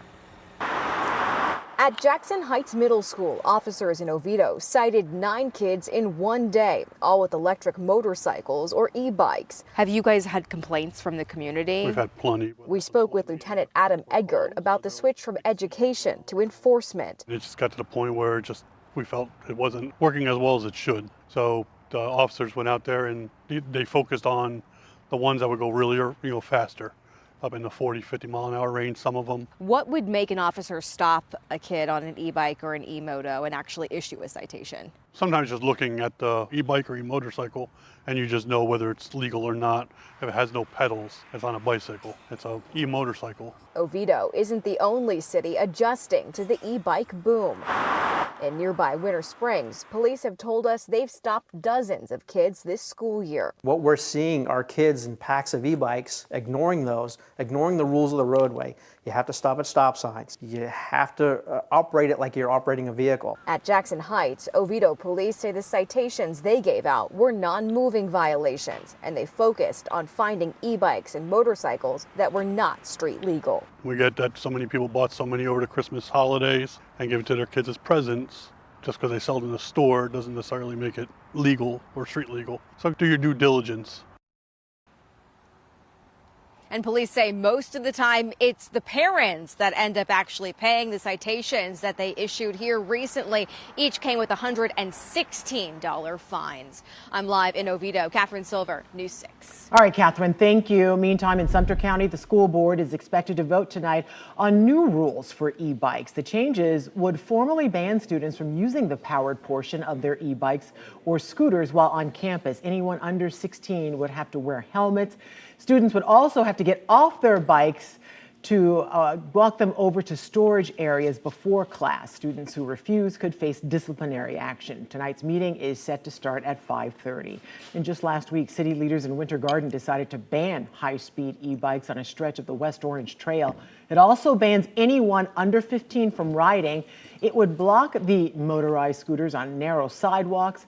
Violators now face a $100 fine. Parents or guardians are responsible for kids who break the rules. Similar restrictions have also gone into effect in Flagler County and Palm Coast. Well, there is a new push to save the swans in downtown Orlando's Lake Eola as we take a live look at downtown from our Light Orlando Delivering Hope camera. With at least 26 swans now dead from the bird flu, the park has lost more than a third of its flock. An online petition is calling for expert care, a cleaner habitat, and better water quality at Lake Eola. The volunteer behind the petition shared his concerns with your Orlando community correspondent, Troy Campbell. With the announcement of 6 more swan deaths, we spoke to a man who started a Change.org petition calling on better care for the swans here at Lake Eola. These swans can't speak for themselves, so they rely on human care and human intervention to help give them the quality of life that they deserve. Andrew Marshall says he's been a volunteer caretaker for the swans at Lake Eola for the past 5 years. We've become intimately aware of what happens at the lake, what doesn't happen, what it looks like on a daily basis, and who does and who doesn't care for the swans and what they need. With the recent avian influenza outbreak, killing at least 26 Lake Eola swans so far, Marshall created this Change.org petition, demanding better care for the birds that are a symbol of the city. Unfortunately, the city park at Lake Eola is under-resourced. So I know that there really needs to be some avian experts and animal experts on staff. Marshall's also concerned with the trash at the park and the water quality. If you've been down to the park, you've seen some of the trash that's consistently in the lake. It's mucky, it's disgusting. It is a terrible and sad situation. On Monday, Orlando City Commissioner Patty Sheehan defended the city's response to the outbreak, saying they are doing everything they can. When I first got elected, nobody was taking care of the swans. We've instituted a veterinary program, a feeding program, all these things to take care of our beloved Lake Eola swans, and we will continue to do so. You've been to Lake Eola before. Tell me, what did you observe differently here today? I have been noticing a lot less of the swans here. Usually you see them all over the coast throughout. Morgan Todd was having a picnic at Lake Eola when we caught up with her on Monday. None of them have really come up to us even anymore. Last time I was here, I was literally surrounded by swans, and now they're not even in the vicinity, which is honestly kind of upsetting. Marshall says he hopes to work with the city to make changes. We want to be part of a solution, but unfortunately you haven't allowed us to be. So we're asking you to take measures to make meaningful change, to be responsible swan stewards. We also asked the city what is their total budget for their swan program and if they plan to replace any, but we've yet to hear back. We've also put a link to that petition on our website, clickorlando.com. In Orlando, I'm your community correspondent, Troy Campbell, News 6. Well, here's some welcome news for consumers. The latest inflation data from the Labor Department shows price increases are continuing to slow down from a year ago. News 6 investigator Donovan Myrie is live in the newsroom now with a look at what the numbers mean for the year ahead. Donovan. Ginger, let's get right into it. December's consumer price index shows that the inflation rate at 2.7% year over year, staying flat from November and finishing out 2025 on a low. Today's report fell in line with what experts were forecasting. Now, the not so good news, at 2.7%, we're still seeing prices higher now than they've ever been. Most market analysts think anything under 3% is manageable, but the prices we saw in years like 2019 or 2020, for most items, those prices are a thing of the past and costs aren't decreasing. Now, there are two bright spots as of late. Despite food prices jumping about 0.7% in December, the cost of eggs is down almost 21% from where they were a year ago, and gas prices have been on a mostly downward trajectory as of late, even with the political upheaval in Venezuela. And Ginger, let's wrap it up with some projections. As I said last week, the Fed will most likely not make any cuts to interest rates at their meeting in January. And from what I've been reading, they may not be thinking about cuts until meetings in June. Back to you. I'm just happy we don't have to hoard eggs anymore. All right, Donovan, thank you. Well, today the Supreme Court heard arguments in a high-stakes fight over transgender athletes. The hearing focused on whether states can ban transgender girls and women from competing in girls' and women's sports teams. Now, justices heard two cases from Idaho and West Virginia. They challenged laws that block transgender girls from female teams. The position that the bans are illegal hinges on the Equal Protection Clause in the 14th Amendment. 27 states have bans, including Florida. Last year, the justices weighed in on the issue in a different matter. They allowed the Trump administration to ban transgender people from serving in the military. A Central Florida school district is moving forward with plans to rebuild a school with more than 100 years of history. At last night's meeting, the Lake County School Board approved several agenda items focusing on the design part of the project for Eustis Elementary. Renderings show a remodeled school that maintains its historic charm. It includes the iconic arches and the front porch. I love that Eustis really makes that a priority. Having that historical significance, even if it's just the architecture, it's important. Several upgrades are planned, like new buildings, in-classroom bathrooms, and new technology. The initial plan creates enough room for 650 students, but leaves space for future expansion as well. New pushback on toll road plans through a protected land. We need to have local control over our growth, and in order to do that, we need to stop bad decisions from the past. We'll take you to the rally where people are demanding action now. Plus, our traffic safety expert, Trooper Steve, explains why you could get a ticket for getting stuck in an intersection. That's coming up. Julie. Expect some rain to move in tomorrow, and then by Friday morning, some of us will wake up in the 20s. We'll break down how cold it will be where you are and how long this chilly weather sticks around coming up. And as we head to break, we want to remind you to check out our primetime schedule on News 6 Plus. We have a new take on the day's news on News 6 tonight. That's at 9. Go in depth as we answer your weather questions. That's at 9:30. Then watch the late news an hour earlier. It's all tonight on News 6 Plus. Download our streaming app for free. Search WKMG in your smart TV's app store. It's also available on Roku, Apple TV, and Fire TV. This portion of the news is sponsored by Seminole Hard Rock Hotel and Casino.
New pushback is happening against a planned toll road through Split Oak Forest. I'm News 6's Mark Lehman, and we were here as a rally was held ahead of Orange County's first commission meeting of the year. And it's coming as some on the board are raising questions about land acquisition for the project, which critics argue could hurt the environment. Enough is enough. Commissioner Kelly Martinez-Semrod was among several speaking out against the proposed State Road 534 through part of Split Oak Forest between Orange and Osceola counties. What they did not do is present the entire story of how this road resulted in going through another Green Place land. She's part of a discussion today as concerns have been raised about the Expressway Authority's right-of-way acquisition of Green Place parcels and the road's impact in Eagles Roost Park. It sets a really dangerous precedent for future conservation lands throughout the state. The talk is happening as the group Save Split Oak is renewing a push for the county to take action. While a state panel approved the project to help with overcrowded roads, critics want to see commissioners withdraw the original application. A highly invasive toll road is not under the state statute definition of a linear facility. Opponents of the project are also asking the county to fight the use of eminent domain and file an injunction to stop Osceola County from entering new agreements with CFX. They say the road could harm wildlife and open the area to urban sprawl. We need to have local control over our growth, and in order to do that, we need to stop bad decisions from the past. In Orange County, Mark Lehman, News 6. All right, we want to check in now with meteorologist Julie Broughton, who is standing by with a little bit of something for everyone. Yes. We've got some much needed rain in the forecast. Yes, that comes our way Wednesday and Thursday. But I think what is behind that rain is what has a lot of people's attention right now. We are talking about waking up in the 20s and 30s Friday morning. So we do have some cold weather concerns no matter where you are in Central Florida. It will feel like the 20s just about everywhere. We'll likely have a cold weather advisory in place. Those used to be called wind chill advisories. Now they're cold weather advisories, but I think we are all in store for one of those. We're also looking at the potential of a hard freeze, especially northwest of I-4, where you could be in the 20s for several hours, and that means you need to protect your plants, pets, and even pipes. We don't talk about that a lot in Central Florida, but I think especially areas like Marion County and Sumter County, it might even be one of those nights where you want to have a slow drip on those pipes. Here's a look at where we could potentially be talking about freeze and frost Friday morning. And where you see the purple, that is where we're talking about the potential of freeze. So that encompasses much of Central Florida, especially north and west of Orlando. I think all of us will be dealing with at least a little bit of frost. And here is why. This is what we can expect when we wake up. 24 in Denellen Friday morning, 28 in Bushnell, 27 in Ocala, 28 in the Villages, and 40 for your overnight low Friday in Cocoa Beach. Just about all of us, though, will feel like the 20s when you're stepping out the door. So the kids heading out to school, it's definitely a day where you need that winter weather gear. I know kids aren't so much into coats these days, but it'll be feeling like 26 in Ocala, and it will feel like 24 in Palm Coast. In fact, if we hit 35 degrees in Orlando Friday morning, that will be the coldest air we have seen since Christmas Day 2022, and I do think that we will hit that 35-degree mark Friday morning. In fact, as we take a look ahead really through the next 10 days or so, we are expecting below normal temperatures as we kind of ride toward the end of January. We're a little bit warmer than normal out there right now. This is our Daytona Beach sky cam, looking a little cloudy, a little foggy out there. 63 degrees right now in Daytona Beach. It is 74 in Kissimmee, 69 in Ocala. DeLand, you're at 65, and it is 73 degrees right now in Melbourne. Now here's your hour-by-hour forecast. This is Galaxy. Galaxy lives in the Villages, loves sunshine, and look what Galaxy was watching. Galaxy was watching the weather forecast. 66 degrees at 7 o'clock, 65 degrees at 8 o'clock. Head to clickorlando.com/pins to share your pet photos with us. Here is that front that will be through by the middle part of the day on Thursday. In fact, by this time tomorrow, I do think well ahead of that front, we'll be tracking some showers for your afternoon drive home tomorrow. Then Thursday morning, expect some showers, even a few thunderstorms for your drive into work and school before we clear things out by Thursday afternoon with that cold air settling in Friday morning. Again, we are talking about 59 overnight tonight. Contrast that to 35 Friday morning, then Friday only in the 50s, but we'll keep it in the 30s and 40s really once we hit Friday all the way into next week. Cold just looking at that 7-day. All right, Julie, thank you. Well, Trooper Steve says he gets asked this question a lot. Someone wanted to know why they got a ticket when they entered an intersection at a green light, but they could not move because they got stuck from stopped traffic. We'll have that answer next. Coming up in the morning, rain chances rise before a major cool down. Candace will have your forecast every 10 minutes. Plus, cold plunges are the hot new fitness trend, but do they really work? We're going to talk to the experts. We'll see you for News 6 Mornings starting at 6.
Someone got a ticket. Why did I get a ticket if my light was green when I entered the intersection, but I couldn't move because I got stuck with stopped traffic? All right, this is a great question, one that I literally hear all the time. Yes, the light was green when you entered the intersection and your intention wasn't to break the law, but here's where that issue comes in. So in Florida, you're not allowed to enter the intersection unless you can fully clear it. What happens a lot is that traffic is moving, a driver enters on the green, and then everything just stops. The light changes, and now that vehicle is sitting in the middle of an intersection. That's considered completely blocking it. Think of it like making that left turn out there. You don't start that unless you can completely finish it safely. Same rule applies here. If traffic is heavy, leave a space, and then wait until you know that you can get through it completely. Even if the light is green, good intentions don't cancel incomplete moves. If you got a traffic safety question you want me to answer it, head on over to clickorlando.com/AskTrooperSteve.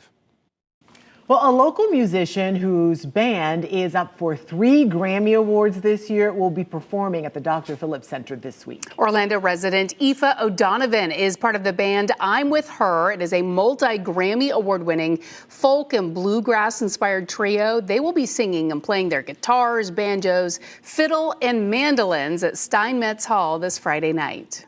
We're going to be singing around one microphone. Our Instruments will be amplified with clip-on mics, but it's a very special show to see at Steinmetz Hall, which, as you know, and as people in town know, is acoustically one of the great rooms that's been built in the last several years in the States. It really is. It's an incredible sounding room, and it's really made for acoustic music. And I can't wait to be in there and just hear our voices kind of bouncing off of those walls. And it's going to be a really fun night. Now, that performance will come just weeks before the 68th Annual Grammy Awards on February 1st. This year, I'm With Her has been nominated for Best Folk Album, Best American Roots Song, and more. For more on tickets to their performance at the Dr. Phillips Center, head to clickorlando.com. News 6 at 5 is next. Anchor Matt Austin is in the newsroom with what's ahead. Well, it's an issue you've probably heard about here and there. Forever chemicals inside our water. Well, coming up, the latest Central Florida county with the discussion on the table and what county leaders want to do about it. And it's been a year since a young boy was killed in a Volusia County dog attack. The update we're getting on how new rules that came out of his death are being handled now. And your forecast is only minutes away. We have that big chill headed for us. Don't forget, you can stream all of our newscasts and live cameras like this pretty look out at the port for free anytime on News 6 Plus. We'll be right back.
Now at 5, it's been 1 year since a young boy died in a Volusia County dog attack. We're following up on how changes made in his name are being enforced. There's been one person that's registered under the new ordinance. Chemicals that can cause cancer are still being found in some of Brevard County's drinking water.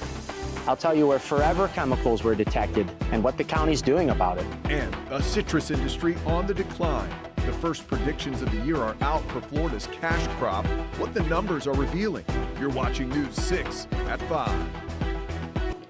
Thank you for joining us tonight. I'm Matt Austin. And I'm Lisa Bell. Today marks 1 year since an 8-year-old boy was tragically killed by 2 dogs in the DeLand area. Michael Millett was riding his bike near his home when that attack happened. His death prompted tougher laws for dangerous dogs, both locally and across the state. Our Volusia County community correspondent Molly Reed is looking into how these new rules are making a difference. Right now in unincorporated Volusia County, there are 16 dogs that have been deemed dangerous. Now, after Michael's death, the rules got a lot stronger, higher costs for these dog owners to keep the dogs and stricter requirements. And I found a lot of these dog owners have deadlines coming up here to meet these new standards. On January 13th, 2025, 8-year-old Michael Millett was riding his bike in his neighborhood when 2 dogs ran out from a nearby property and attacked him. Michael's mother sending me this statement on the anniversary of her son's death. It says in part, Michael's laughter, his hugs, his life mattered. I speak today so the world doesn't forget him. If we act like the death of a child is normal, no one is safe. Investigators say it was tough to charge these 2 dog owners because there were no previous complaints against the dogs, even though after the attack, neighbors went to deputies and said these dogs got loose constantly and had even attacked and killed animals in their neighborhood. Law enforcement now says you need to report any issues you have with animals so that they can be investigated and then labeled dangerous if needed. Now, if a dog is labeled dangerous, a new state law supported by Michael's family increases penalties for owners if their dogs attack someone.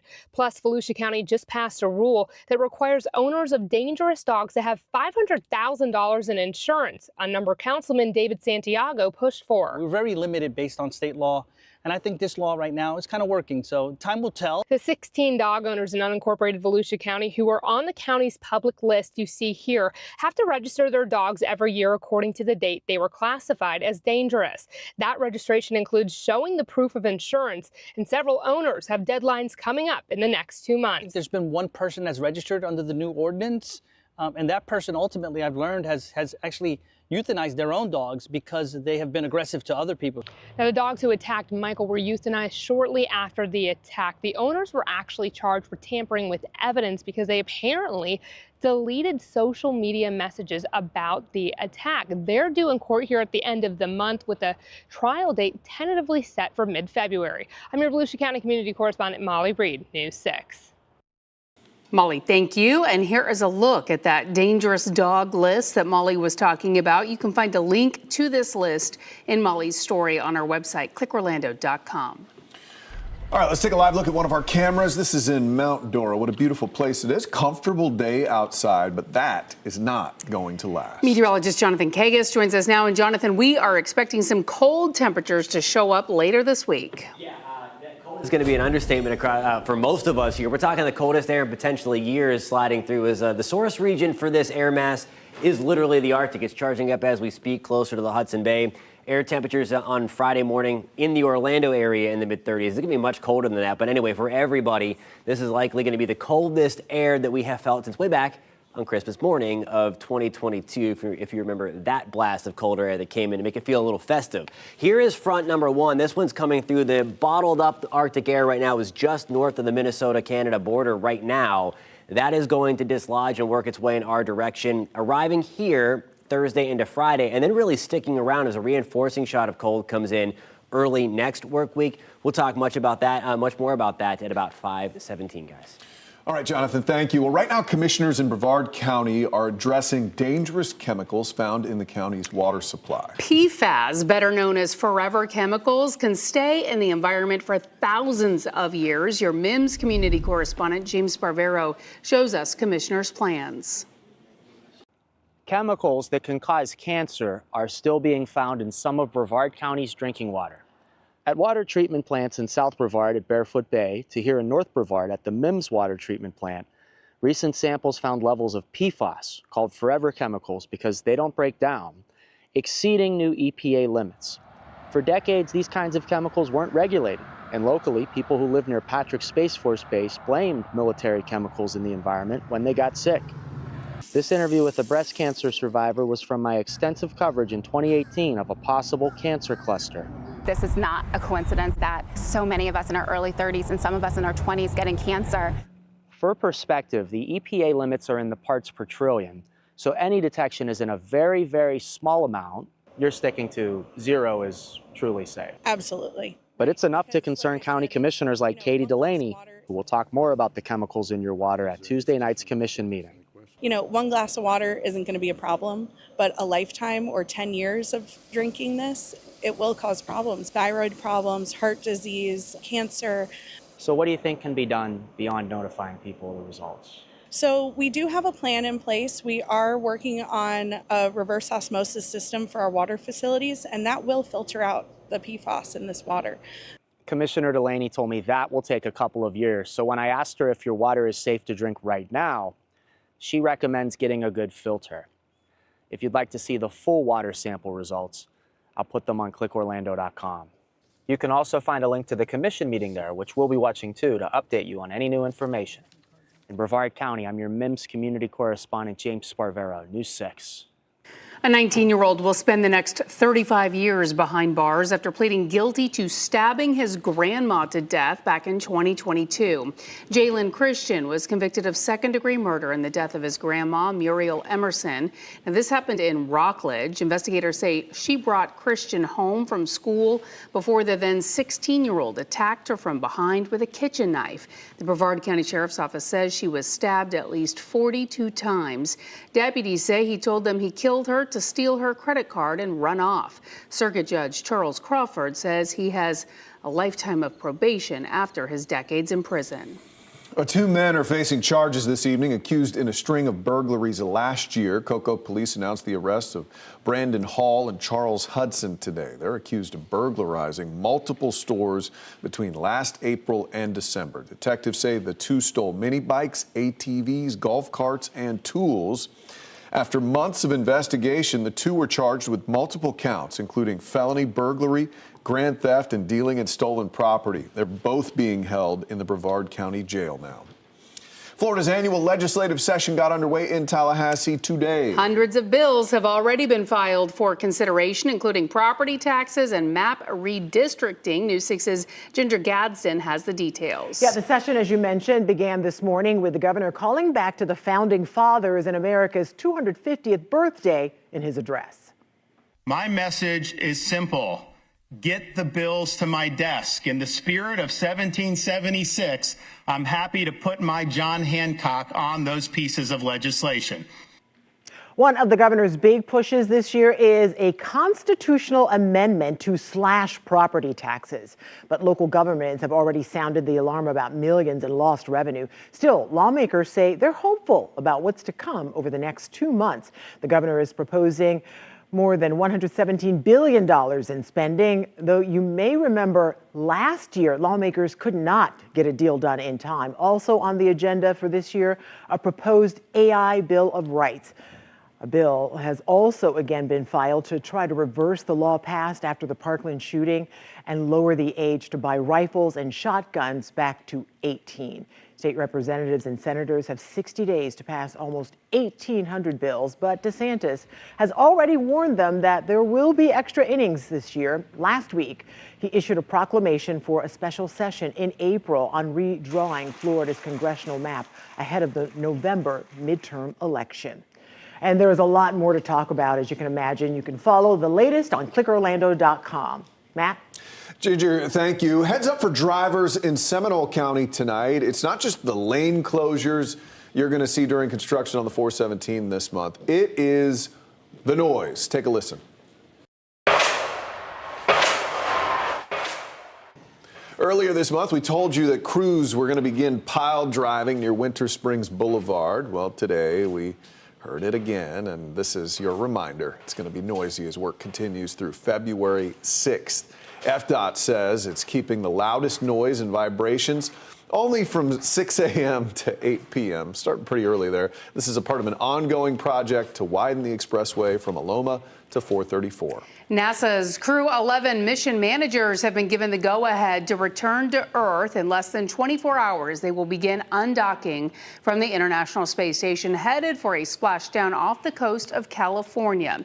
Now, this comes after last week's breaking news that a crew member was facing a medical issue aboard the ISS, and the team would have to come home early. It started with a canceled spacewalk before the decision to leave early from NASA. Now, NASA has not identified the astronaut or said what the medical issue is. The space agency has stressed that it is not a medical emergency, but they are erring on the side of caution for the crew member.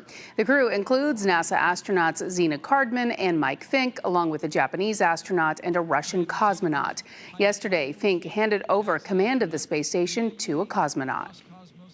Everybody really rose to the occasion for our expedition, and it's been really a pleasure to be here. I thank you all very much for your hard work, for your assistance, and for all the fantastic science and exploration that we worked on together. It was really fun. We will bring you the undocking when it happens and any updates as soon as we learn them. Tomorrow's undocking is set for 5:05 in the evening. It has been a constant here in Central Florida and across the state for our decades-old citrus industry. But it's been facing years of decline. We've talked a lot about it, and this year may be no different. Next at 5, a first look at this year's numbers and just how far production is down. This portion of the news is sponsored by Launch Credit Union.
Well, Florida's citrus industry could make a comeback for the upcoming harvest season. That's what people are hoping. Growers have seen a steady decline, though, for years. News 6's Jana Manohalal in Lake County got a first-hand look at how one local orange grove is surviving the decline.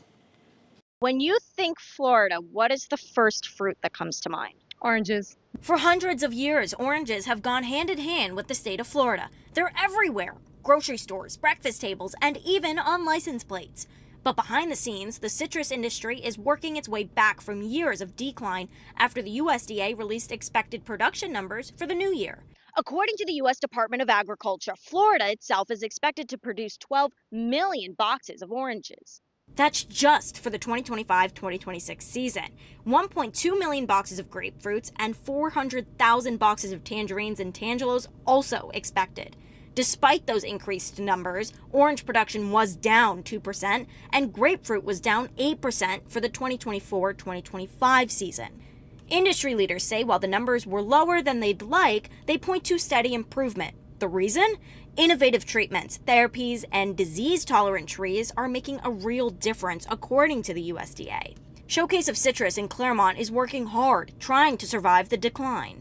Now, the reason some of these trees look a little bit more bare than others is because the industry is just so unpredictable. But don't worry, even though some trees have oranges and some trees don't, they are still alive and fighting.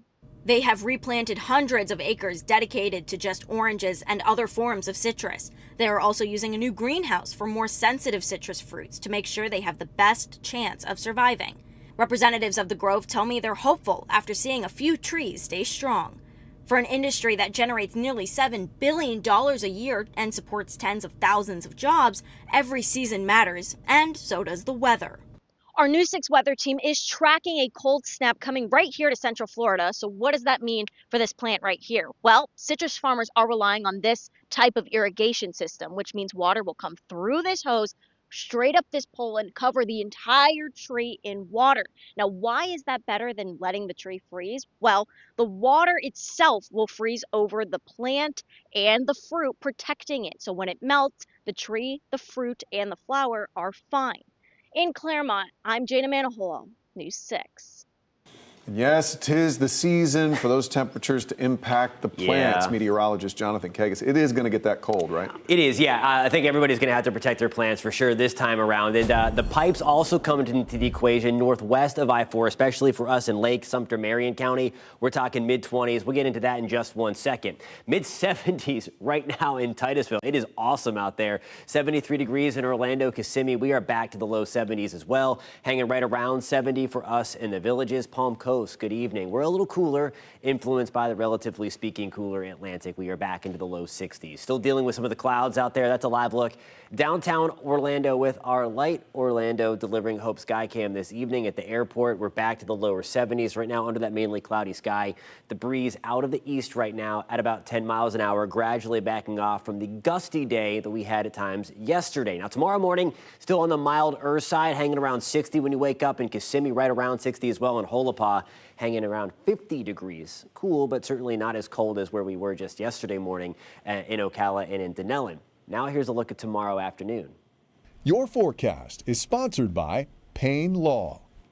Temperatures tomorrow a touch cooler. I think we're going to have extra clouds around. Rain chances start to bump up a little bit, especially as we get into our afternoon. Mid to upper 60s for highs. It's good enough for about 5 degrees below where we should be for this time of the year. It's all because of this right here. This cold front that's just northwest of Chicago, already passing by through the Twin Cities. The coldest air of the season, and likely in a couple of years if you were with us earlier in the show, is going to be following that. And you see where it's situated right now. God's Lake back up into Canada, 6 degrees below zero. Fort Severn, just south of Hudson Bay, 10 below. The air mass will modify. We're not talking about below normal or below zero temperatures by any means, but it is still good enough for the coldest air we've seen in years. So ahead of that, there's 5 o'clock on your Wednesday evening. We're likely going to be tracking a few downpours in the mix as we tap into some of that Gulf moisture. The front itself slides through early in the morning on Thursday. So that's 2 o'clock, likely dodging some more downpours through the latter stages of your morning. That front then blasts through. That's late on Thursday night, a very nice clean sweep, and that is what is going to usher in the coldest air of the season and likely, again, the coldest air we've seen since way back in 2022. So this is what I'm talking about, the pipe protection part. The slow drip likely going to be needed northwest of I-4 in the Villages. Ocala, we're back to the upper 20s. Denellen, we are at 24 degrees. When you wake up on Friday morning, that means we're going to be spending anywhere from 6 to 10 hours below freezing. Any exposed pipes, that's when you start to have some freezing issues on those. There's the chill. 60 on Thursday. Rain chances up to 50% as that front slices through. struggling to get out in the mid-50s on Friday after that frigid start in the 20s and 30s. We'll try to pull out of it a little bit on Saturday and Sunday, and then a reinforcing shot of cold comes in, guys. We're back to the 20s and 30s by the time you wake up on Monday morning. Korean auto giants Hyundai and Kia have reached a settlement with a number of states, including Florida, over theft risks of some of their cars that all started when social media videos went viral a few years ago. I'm Donovan Murray. I'll have that story coming up. Your Tuesday evening traffic alert. We saw him last night. We're going to see him again tonight. Lane closures in the Pine Hills community, north and southbound, along Pine Hills Road, right around Indian Hill Road. So this is all residential. Good expansion project happening out there. We'll see those lane closures east and westbound along State Road 528 as well. And then the construction in our attractions. No major shutdowns scheduled, but the workers will definitely be out there. I'm Trevor C with the News 6 traffic alert. Drive safely, and I'll catch you in the morning.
Hyundai and Kia have agreed to a $9 million multi-state settlement after years of criticism that many of their vehicles were far too easy to steal. In addition to the settlement, the two Korean automakers estimate they could spend up to $500 million on new zinc-reinforced ignition cylinder protectors and anti-theft software upgrades. An estimated 7 to 9 million cars could be eligible for fixes. Notifications should start going out later this year. Vehicle owners will have up to 1 year from the time they are notified to visit a dealer for upgrades. Thefts of vehicles made by both companies exploded after viral videos showed how certain models, built between 2011 and 2022, could be started with nothing more than a USB plug. The reason? Weak ignition locks and the lack of common anti-theft technology, like an engine immobilizer, made stealing the cars and SUVs literal child's play. Under this latest settlement with 36 states, including Florida, the two automakers will pay $4.5 million to cover state investigative costs and another $4.5 million in restitution for owners whose vehicles were damaged or stolen. Critics, however, point out several caveats that sour the deal. First, although $4.5 million in restitution sounds like a lot, when split among victims in each state, it may not cover all out-of-pocket expenses like towing, deductibles, higher insurance premiums, and lower resale values. Next, this settlement is only for owners who had their cars broken into or stolen since April 29, 2025. The pool of money will also be used to cover expenses for future thefts through March 31, 2027. And finally, once the settlement money is gone, it's gone. Hyundai and Kia will not add more money once funds are exhausted. For Dollars and Cents, I'm Donovan Myrie. Well, a sad case of child neglect in Seminole County. Law enforcement saying twins were brought to the hospital severely malnourished. Coming up, what the parents told investigators when asked about the children's diets and the charges they are facing tonight. And from the polls to the courts in Orlando's District 5, why a former commissioner says her November loss was unfair. Here's a live look at Daytona Beach. You're watching News 6. Keep it here. We'll be right back.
Glad you're with us. I'm Lisa Bell. I'm Matt Austin. You're watching News 6 at 5. We are following several top stories for you right now. In Volusia County, it's been exactly a year since a young boy died in a dog attack. His death brought on a number of rule changes, all meant to protect against a similar incident.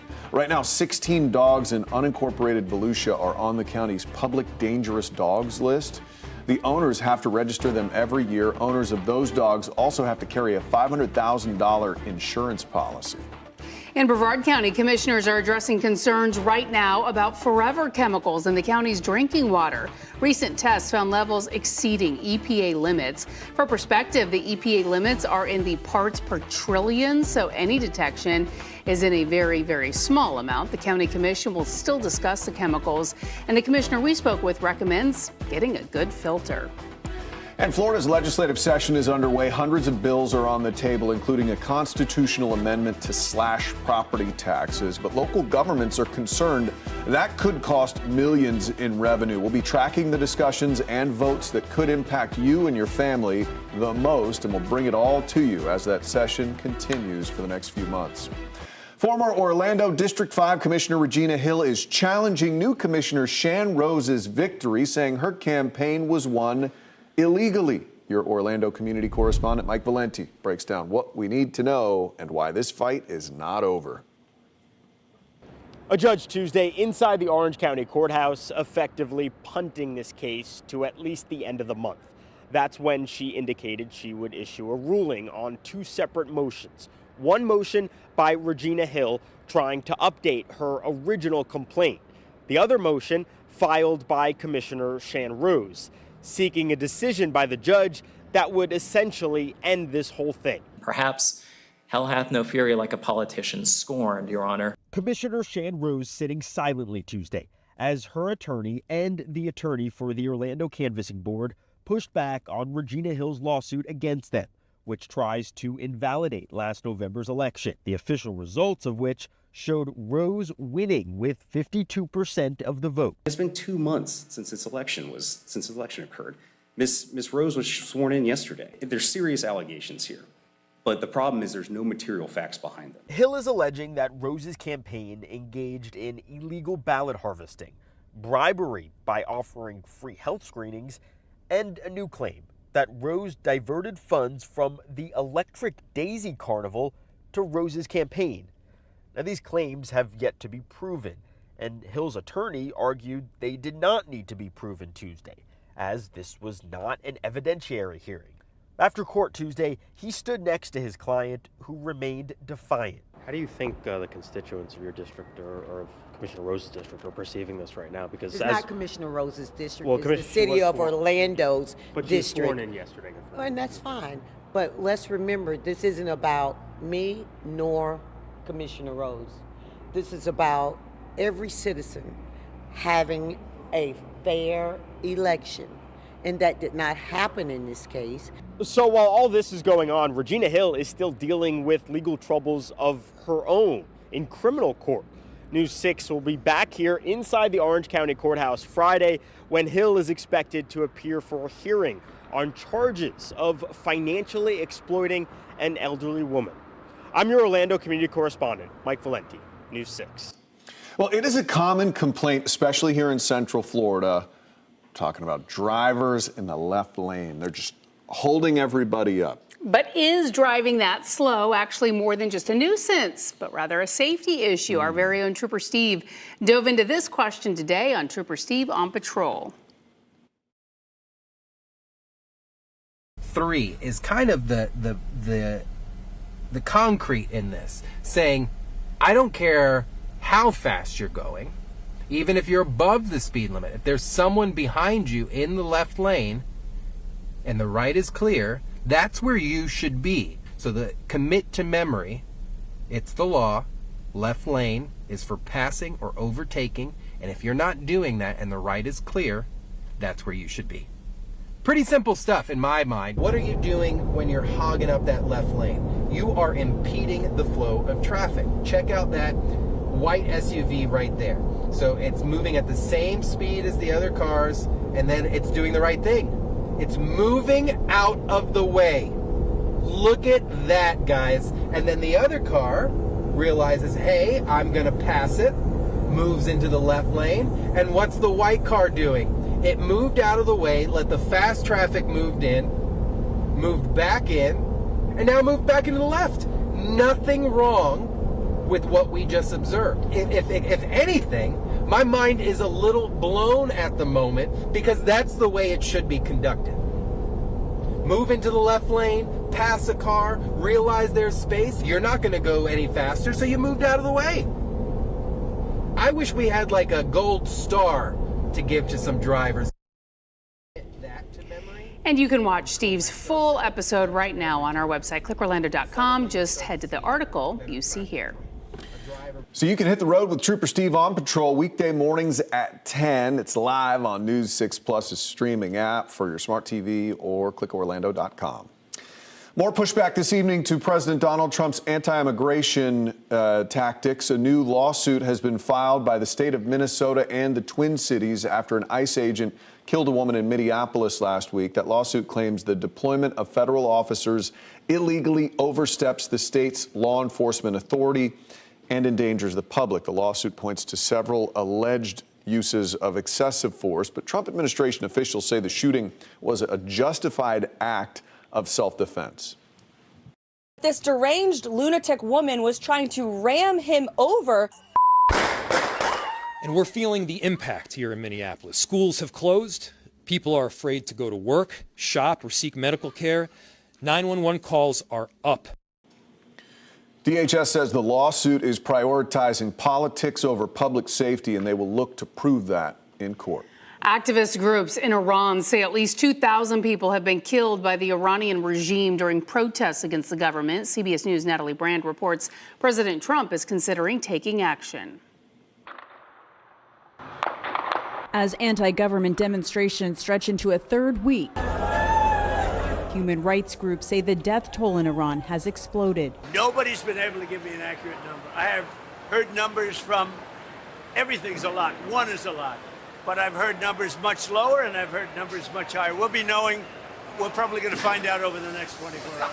I think it's a lot. President Trump's national security team is discussing a range of U.S. options in Iran, from military to covert tools such as cyber operations. The president made it very clear if you're killing the innocent for simply protesting, that he'll come to the rescue, and the president doesn't bluff.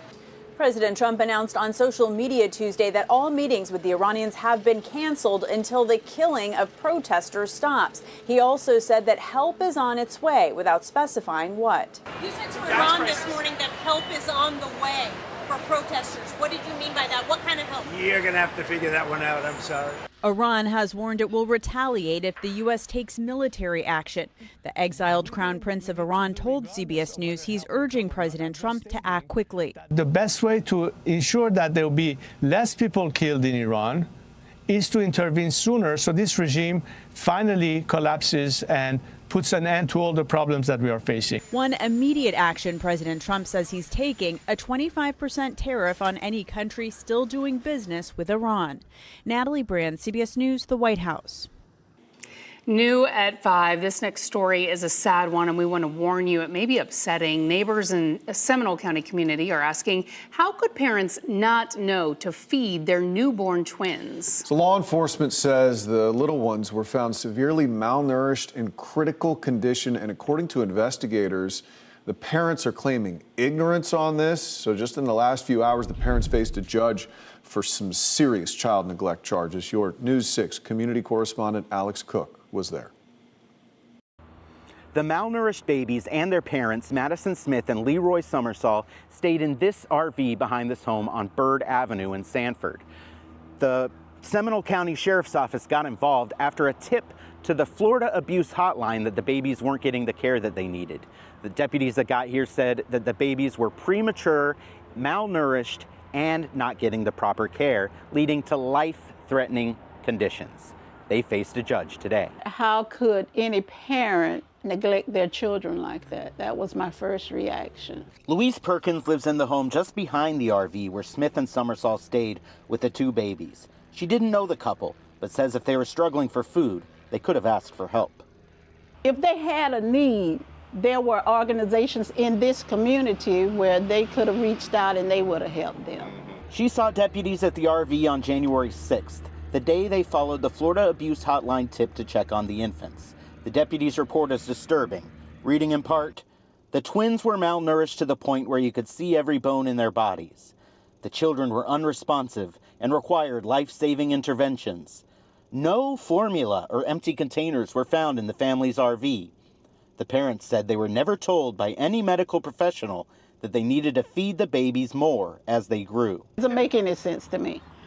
Grown adults don't know you feed a baby when they're small so they can get the nutrients they need to grow big. It's just mind-boggling.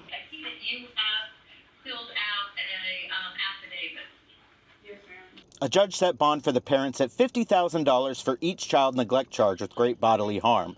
That's $100,000 for both parents. They're also not allowed to contact the infants or anyone under 18 years old or contact each other, and each will be fitted with GPS monitors.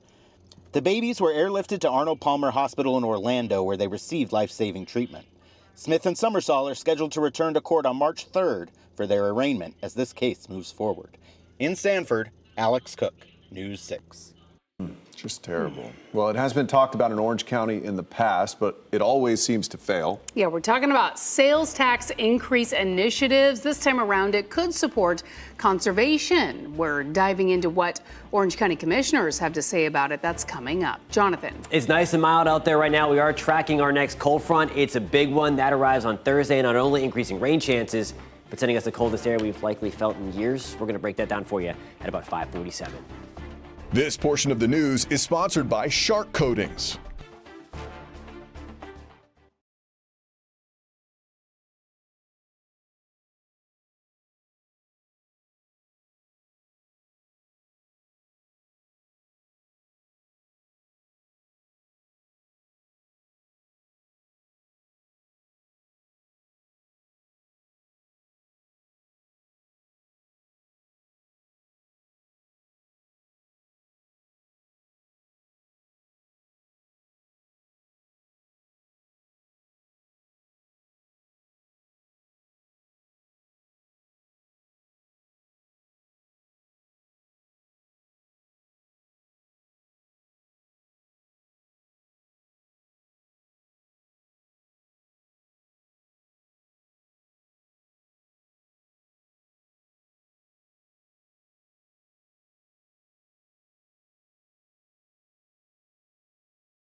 So it's a discussion we've heard before and we've seen fail before on the ballot in Orange County. It's that sales tax. Today, county commissioners discussed a potential infrastructure sales tax with a goal in mind. Your Orange County community correspondent, Tylisa Hampton, joins us now live at the County Administration Building. And Tylisa, what makes this measure different?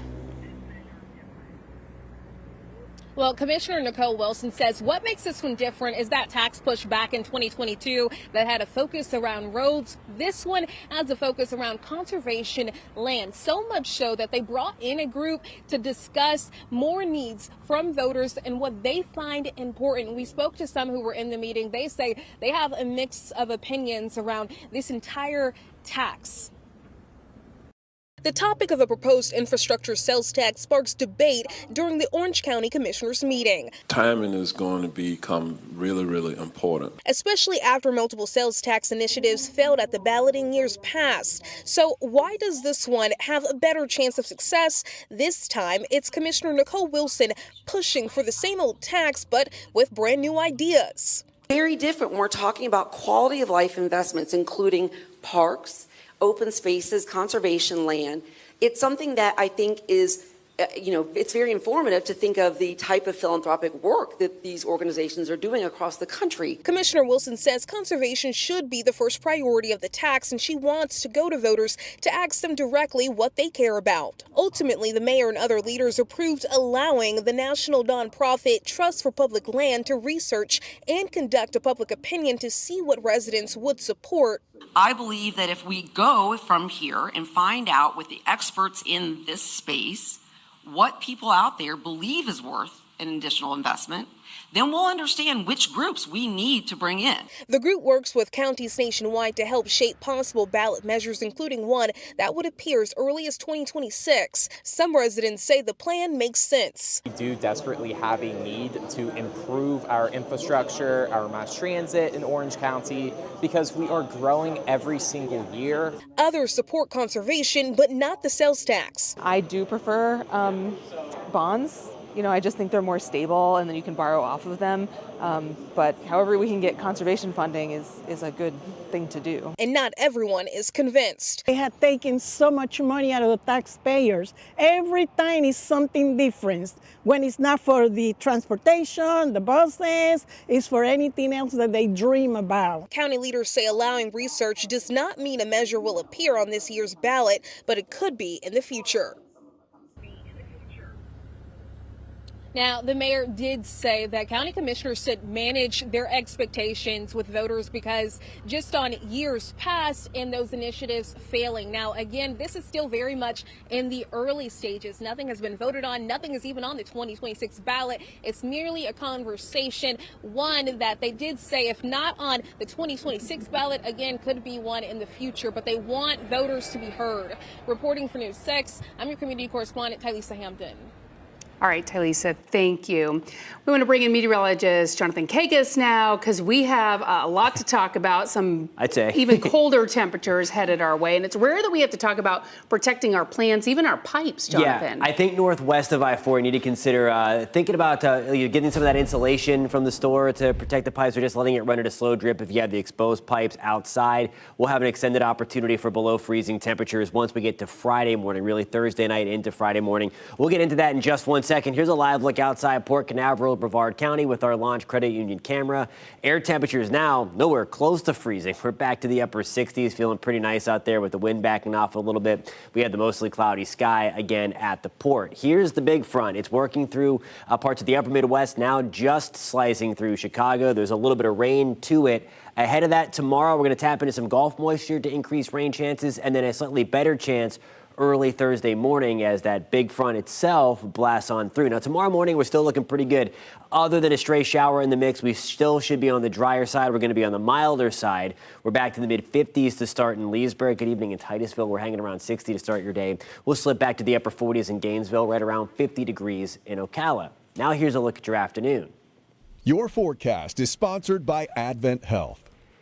Biggest deal tomorrow is we'll see the extra clouds in play. They'll be a little thicker, and then rain chances start to go up for the second half of your Wednesday. A little cooler as a result as well. We're back to the mid to upper 60s across most of Central Florida. Here's the timeline on the rain. Stray sprinkle trying to be wrung out here as you move through the rest of the evening. I think most of us are dry. That's 4 o'clock on your Wednesday morning. Mentioned before, I think most of us start dry. There will be a stray shower in the mix on your morning commute. That's when we start to tap into some of that moisture from the Gulf. There's 10 o'clock on your Wednesday morning under a mainly cloudy sky. Best opportunity, and best is a relative term, for any kind of rain tomorrow will be the second half of the day. That's going to be dinner time through the early evening with scattered downpours. And then we get that big push as the front comes through. That's 1 o'clock on your Thursday morning with a few downpours out there. And then watch what happens as we go forward. We will watch that colder, drier air kind of give us a nice clean sweep. There is not a ton of rain coming down the pipeline. I think a ½ inch max, and that's going to be in the extreme isolated max case. I think most of us will be around 1/10 of an inch to 1/4 of an inch of rain. We need the rain. Certainly, it's not going to help much, but nonetheless, we will get at least a little bit of beneficial rain. Winter Garden, good evening. Morning low temperature is going a wild ride. Everybody's going on that ride, but we're back to the lower 50s on Friday morning. And then here's the morning we're talking about getting close to the freezing mark. We're at 34 degrees. We're staying in the upper 30s to start Saturday. Slightly warmer, if you want to call it that, on Sunday morning. And then we get a reinforcing shot of some cold as we get into Monday morning and then Tuesday morning. The coldest morning of the bunch continues to look like Friday morning behind this first big one. And then this is where I'm talking about. If you're watching in Leesburg or into the villages, Ocala, Denellen, Astor, and Pearson, that's where you want to consider looking over your pipes. Certainly everybody should be thinking about their plants in this kind of cold, but that's we're going to be below freezing for about 6 to 8 hours, maybe even a couple of hours more than that. So again, it is going to be that kind of cold northwest of I-4. We're back to the upper 50s for highs on Friday, back to the 60s over the weekend. Then there's that reinforcing shot of that chill, guys, for Martin Luther King Jr. Day on Monday. All right, Jonathan, thank you. Pushback is happening against a controversial toll road that could be coming to Orange County. And today that pushback was taken to the county. Coming up, a look at today's rally as people work to protect that split oak forest against getting cut through for a toll road. Coming up in the morning, rain chances rise before a major cool down. Candace will have your forecast every 10 minutes. Plus, cold plunges are the hot new fitness trend, but do they really work? We're going to talk to the experts. We'll see you for News 6 Mornings starting at 6.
New pushback is happening against plans for a toll road through Split Oak Forest. Today, a rally was held ahead of Orange County's first commission meeting of the year. As News 6's Mark Lehman shows us, the opposition is coming as some county leaders are raising concerns over the project.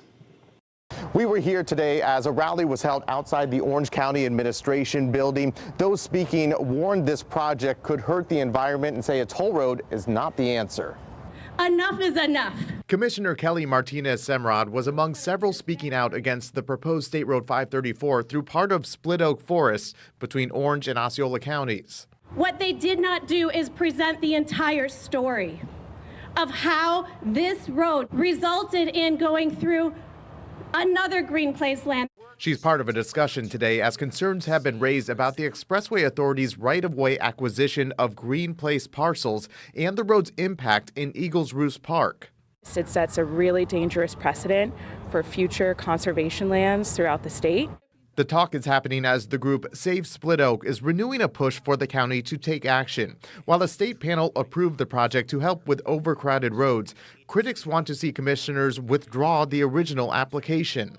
A highly invasive toll road is not under the state statute definition of a linear facility. Opponents of the project are also asking the county to fight the use of eminent domain and file an injunction to stop Osceola County from entering new agreements with CFX. They say the road could harm wildlife and open the area to urban sprawl. We need to have local control over our growth, and in order to do that, we need to stop bad decisions from the past. In Orange County, Mark Lehman, News 6. Ginger Gadsden is in the newsroom with what we are working on for News 6 at 6. Yeah, Matt and Lisa, another Central Florida community working to keep everyone safe on the road. You have to operate it like you're operating a vehicle. Coming up, how police in Oviedo are cracking down on e-bikes to protect neighbors who have had enough. Plus, it's been 1 year now since a little boy in the DeLand area here was attacked and killed by 2 dogs, prompting state law changes and stricter rules for dangerous dog owners. I'm Molly Reed. Coming up, I'm going to tell you if those new rules are already getting results.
1 year after a deadly dog attack, new laws are in place to prevent another tragedy. We're very limited based on state law, and I think this law right now is kind of working, so time will tell. We're breaking down how enforcement is going, plus potentially harmful chemicals in the drinking water, the local county addressing the concerns, and the e-bike boom leads to complaints and now citations. Officers have been stopping kids, educating them, talking to them, calling parents, and it just got to the point where we felt it wasn't as working as well as it should. We're here in Oviedo talking to police about their recent enforcement efforts. News 6 at 6 starts now. We begin tonight with a cold blast targeting Central Florida before the end of the week. Temps in some places could dip into the 30s. Here's a live look now over Daytona Beach. Not many people out there today, and it's probably going to be the case for the next week or so. All right, so we want to check in now with meteorologist Jonathan Kegas, who is timing out this next cold front, and it's going to be a doozy. It is, yeah. This is going to be the biggest one of the season so far. Likely the biggest one to date either, as we're going to get towards the end of the climatologically coldest part of our season anyway. Here is the front. It's back towards Chicago. A little bit of rain with it. That rain arrives on Thursday. Out ahead of it tomorrow, we're going to see the opportunity for some rain as we start to tap into a little bit of Gulf moisture. Now, it's the colder air behind it. You're starting to see it dislodge from about the Hudson Bay area. It's pushing 10 degrees below zero right now in Fort Severn, God's Lake as well. That's on the Canadian side of the Minnesota border. And you see we're hanging out in the warmth, but it's going to take a nice big trip through the Great Lakes and into the Deep South as we move forward over the next 48 hours and then settle back in by the time you wake up on Friday morning. Temperatures right now, can you believe it? I mean, we're back in the low 70s. We're talking about temperatures in the 20s and 30s by the time you wake up on Friday morning. We're going to pinpoint the timeline of the arrival of that, and we're going to go neighborhood by neighborhood and talk about how cold it's going to be on Friday. And that's just not it. There's more cold behind that getting into next work week as well. We'll break it all down at about 6:17. Thank you, Jonathan. You can stay up to date on your forecast by going to clickorlando.com. Just click on the weather tab for a look at your 10-day and hourly forecasts. We'll also have shelter locations here as well. Well, let's talk about some dangerous chemicals. Leaders say, unfortunately, they're all over the country and they could be turning up in your water. Yeah, they're called PFAS. They were found again in Brevard County water supply in excessive numbers. They are better known as forever chemicals because they can stay in the environment for thousands of years. Your MIMS community correspondent, James Sparvero, shows us how a county commissioner plans to address those concerns tonight. Chemicals that can cause cancer are still being found in some of Brevard County's drinking water. At water treatment plants in South Brevard at Barefoot Bay to here in North Brevard at the MIMS water treatment plant, recent samples found levels of PFAS, called forever chemicals because they don't break down, exceeding new EPA limits. For decades, these kinds of chemicals weren't regulated, and locally, people who live near Patrick Space Force Base blamed military chemicals in the environment when they got sick. This interview with a breast cancer survivor was from my extensive coverage in 2018 of a possible cancer cluster.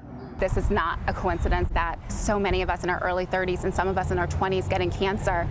For perspective, the EPA limits are in the parts per trillion, so any detection is in a very, very small amount. You're sticking to 0 is truly safe. Absolutely. But it's enough to concern county commissioners like Katie Delaney, who will talk more about the chemicals in your water at Tuesday night's commission meeting. You know, one glass of water isn't going to be a problem, but a lifetime or 10 years of drinking this, it will cause problems. Thyroid problems, heart disease, cancer. So what do you think can be done beyond notifying people of the results?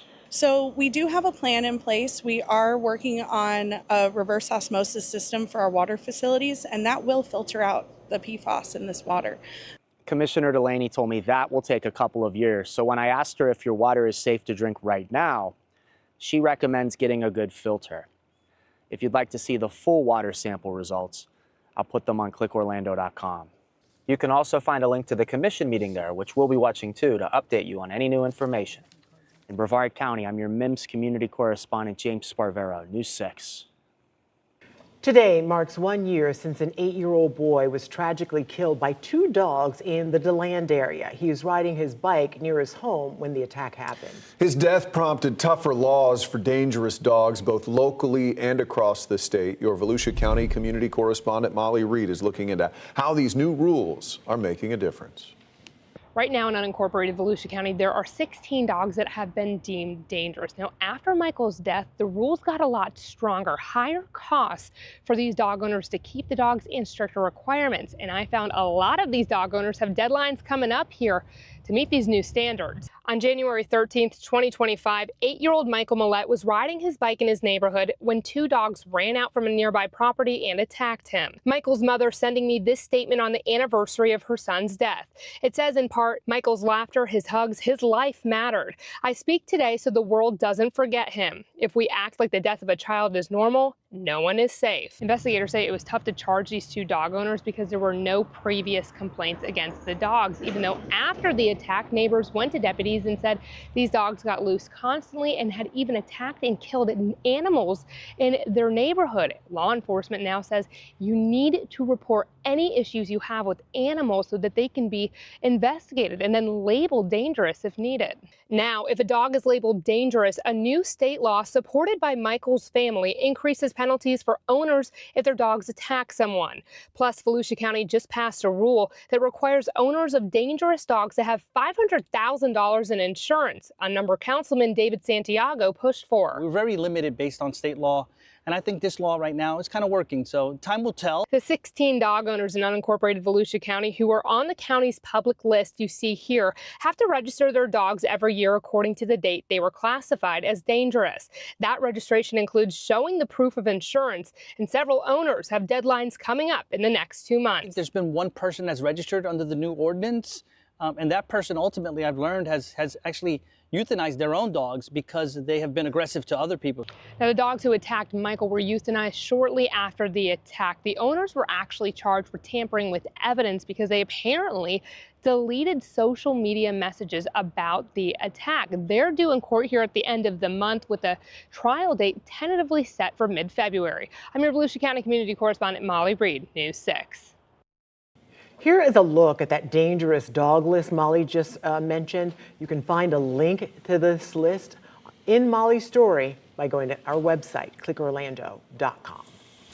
In Flagler County, the sheriff's office has released new body cam footage during a chaotic traffic stop involving a registered sex offender and 2 minors. Sheriff's office, let me see hands! Let me see hands! Lay down! Lay down! Lay down! Spread out on the floor! Spread out on the floor! So this happened last month along US 1 near Whiteview Drive, just north of Bunnell. So here's the video of the 15-year-old getting arrested in this.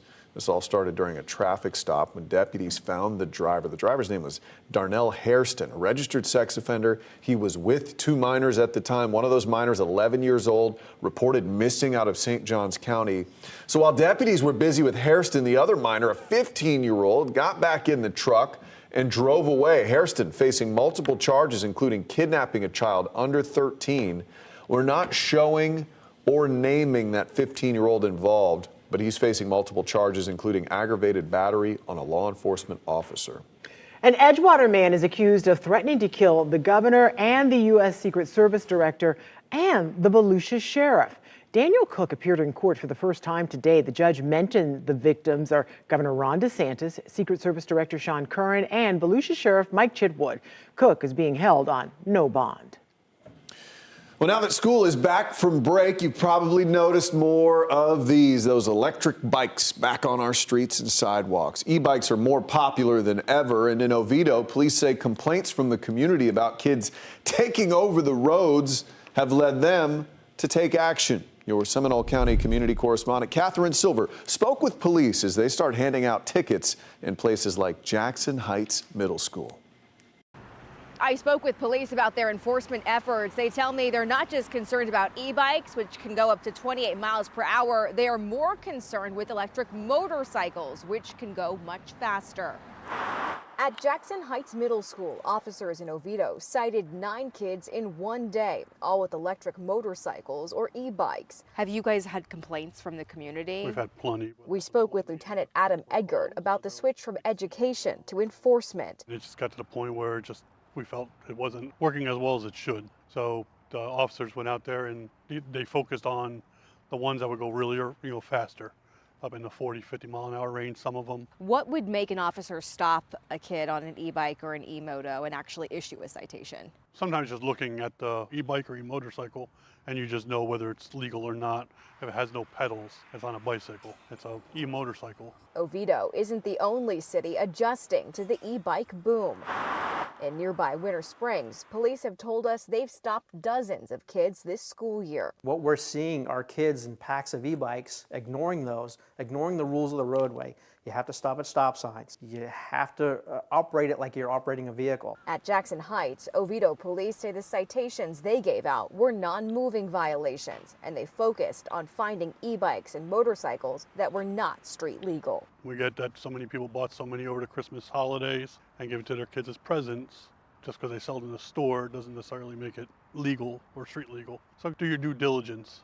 And police say it's parents that usually end up paying for it. The citations they gave here last week each came with $116 fines. In Oviedo, I'm Catherine Silver, News 6. Happening right now, a long-awaited vote from the Orange County School Board.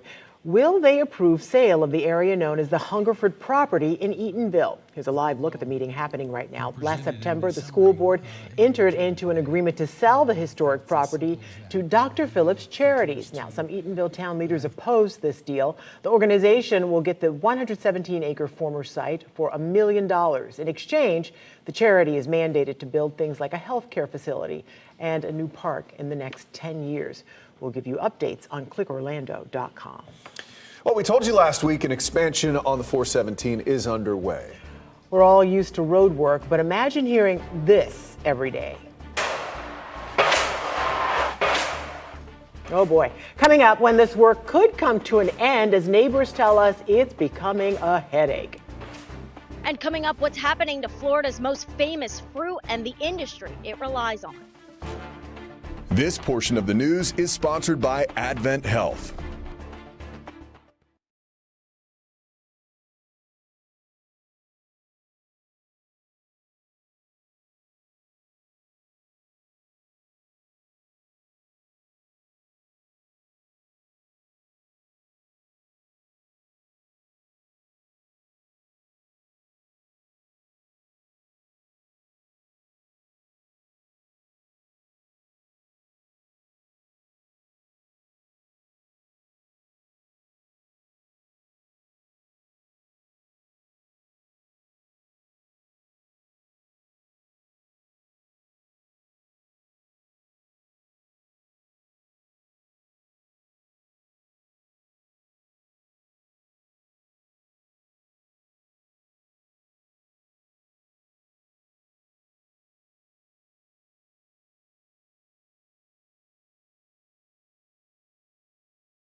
So that's the sound some neighbors are having to deal with in Oviedo and Winter Springs.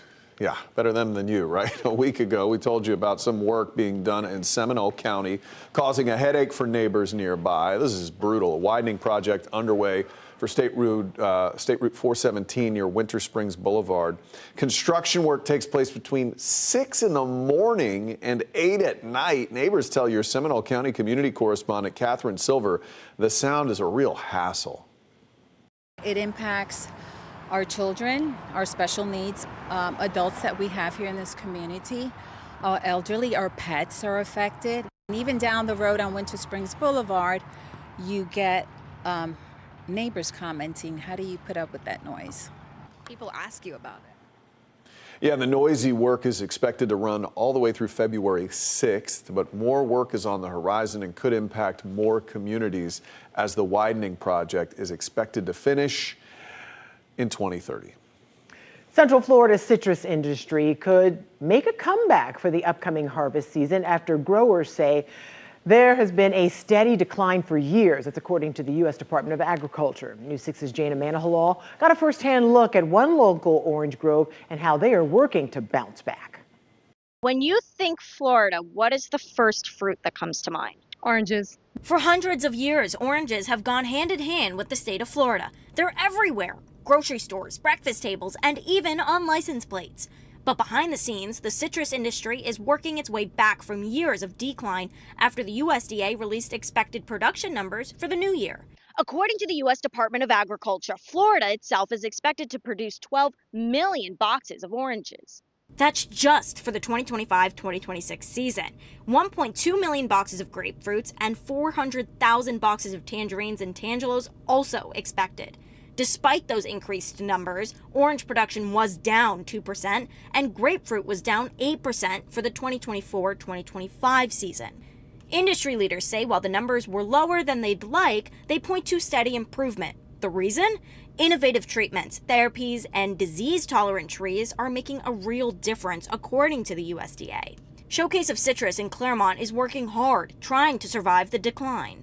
Now, the reason some of these trees look a little bit more bare than others is because the industry is just so unpredictable. But don't worry, even though some trees have oranges and some trees don't, they are still alive and fighting. They have replanted hundreds of acres dedicated to just oranges and other forms of citrus. They are also using a new greenhouse for more sensitive citrus fruits to make sure they have the best chance of surviving. Representatives of the grove tell me they're hopeful after seeing a few trees stay strong. For an industry that generates nearly $7 billion a year and supports tens of thousands of jobs, every season matters, and so does the weather. Our News 6 weather team is tracking a cold snap coming right here to Central Florida. So what does that mean for this plant right here? Well, citrus farmers are relying on this type of irrigation system, which means water will come through this hose straight up this pole and cover the entire tree in water. Now, why is that better than letting the tree freeze? Well, the water itself will freeze over the plant and the fruit, protecting it. So when it melts, the tree, the fruit, and the flower are fine. In Claremont, I'm Jana Manahalal, News 6. And those farmers are going to be dealing with the coldest air we've seen in years, meteorologist Jonathan Kagas. Yeah, likely since Christmas morning, guys, of 2022. That's the last time we're talking about temperatures getting widespread into the 20s and getting close to the freezing mark, even in the Orlando metro area. Temperatures right now, nowhere near that. We're going to be nice and mild for the rest of this evening. Back in the lower 70s as we speak at the Orlando International Airport. The Land, we are at 62. Ocala, we're checking in at 65. Melbourne, good evening. We're back to around 70 degrees right now, feeling pretty nice out there under a mainly cloudy sky. That's a live look in downtown Orlando with our Light Orlando delivering Hope Skycam this evening. We have those air temperatures again in the low 70s. The breeze out of the south pumping in some warmth by Thursday morning. That is going to shift to a big-time breeze out of the north to pump in the chill. Now, tomorrow morning, we're still on the milder side, hanging around the upper 50s in Mount Dora. The Land, we're starting our day at 56. 56 also for us in Daytona Beach. Now here's a look at your afternoon. Your forecast is sponsored by Strata Services.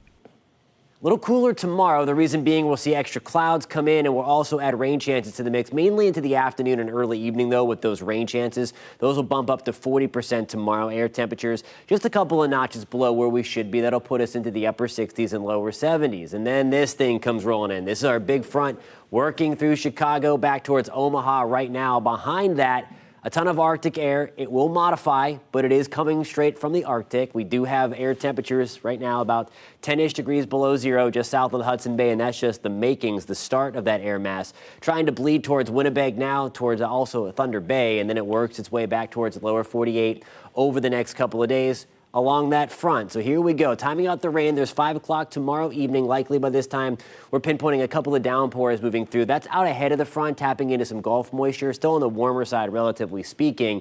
Then the front itself comes blasting through overnight and into the early part of your Thursday morning. That's 2 o'clock with a couple of stray downpours, increasing rain chances through your morning.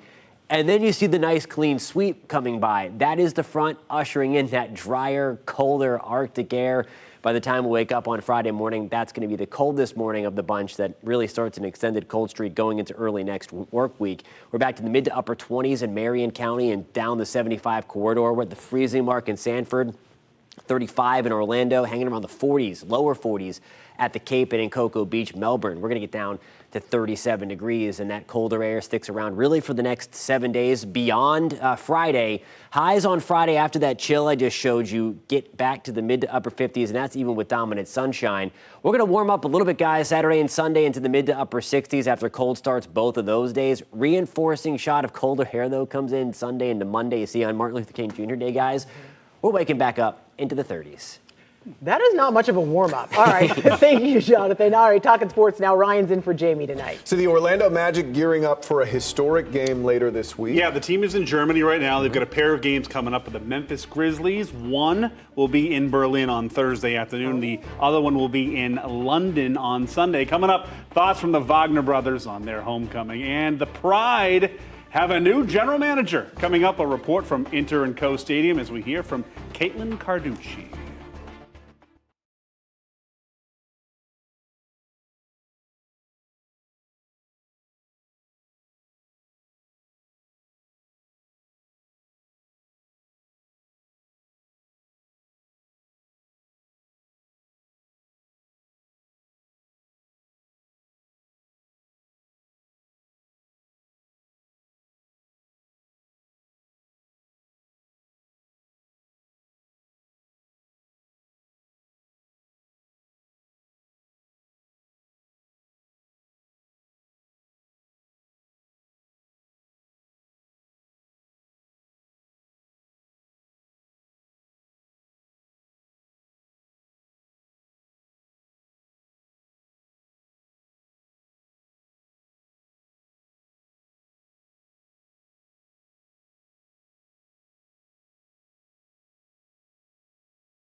Welcome back. For the Orlando Magic, today is their second full day in Berlin as they get ready to face the Memphis Grizzlies Thursday at 2 o'clock in the NBA's first ever regular season game in Germany. The team taking in the sights while braving those January elements. They pose for photos in front of the Brandenburg Gate, one of Berlin's most famous landmarks. The Wagner brothers, who are from Berlin, met up with German hoops legend Dirk Nowitzki. That's pretty awesome. And the team also got a practice in as they gear up for Thursday's historic game. It will be really cool. Yeah, just really excited for Thursday. It's going to be a great day, obviously. Well, not just for everybody at the game, but I think for German basketball in general. So excited to be a part of that. It's pretty surreal. Obviously, once the practice starts and the game starts, you kind of want to keep the main thing. But driving through the streets with the team bus and all that stuff, it's really cool. Cool indeed. The Orlando Pride are under new leadership ahead of the 2026 season. Today, the team introduced its new general manager. News 6's Nathaniel Rivas was there and has reaction from Inter and Co Stadium. Caitlin Carducci brings a winning background to a winning culture here at the Orlando Pride. The new general manager helped the Kansas City Current achieve the best league record and has experience at the NWSL level and with U.S. Soccer. And now, Carducci wants to take the Pride back to the top. This is a club that's ready to compete right now. You know, this is not a club that's lacked success of recent years.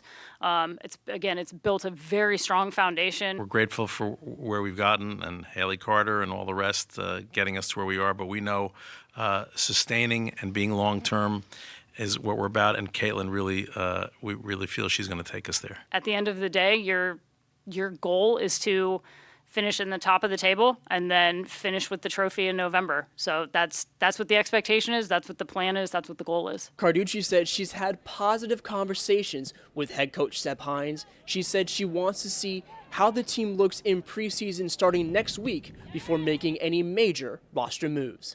At Inter and Co Stadium, Nathaniel Rivas, News 6. Much, Nathaniel. We're talking NFL divisional round, guys.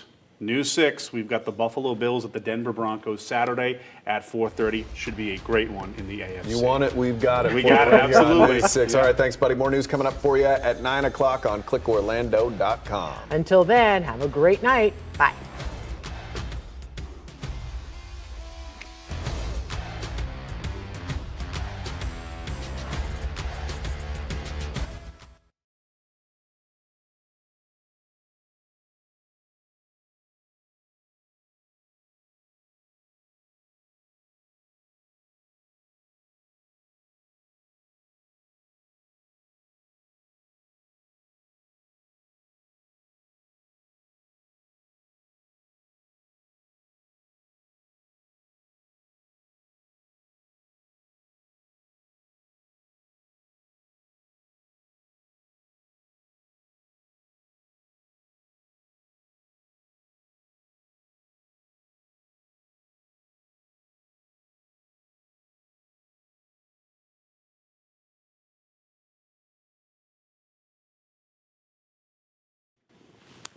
There we go. Cool.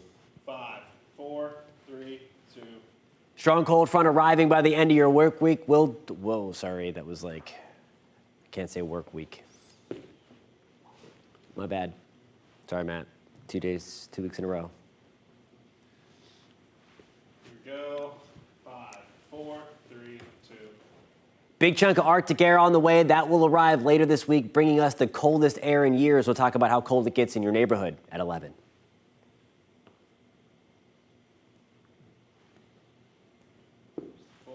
Cool. 5, 4, 3, 2.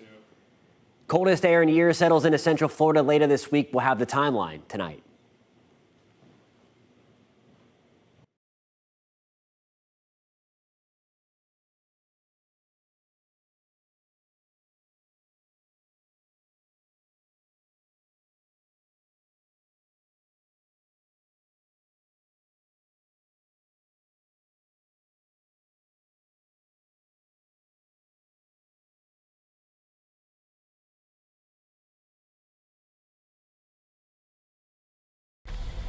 Buffalo Bills, actually that is not, sorry, I did not have this queued up.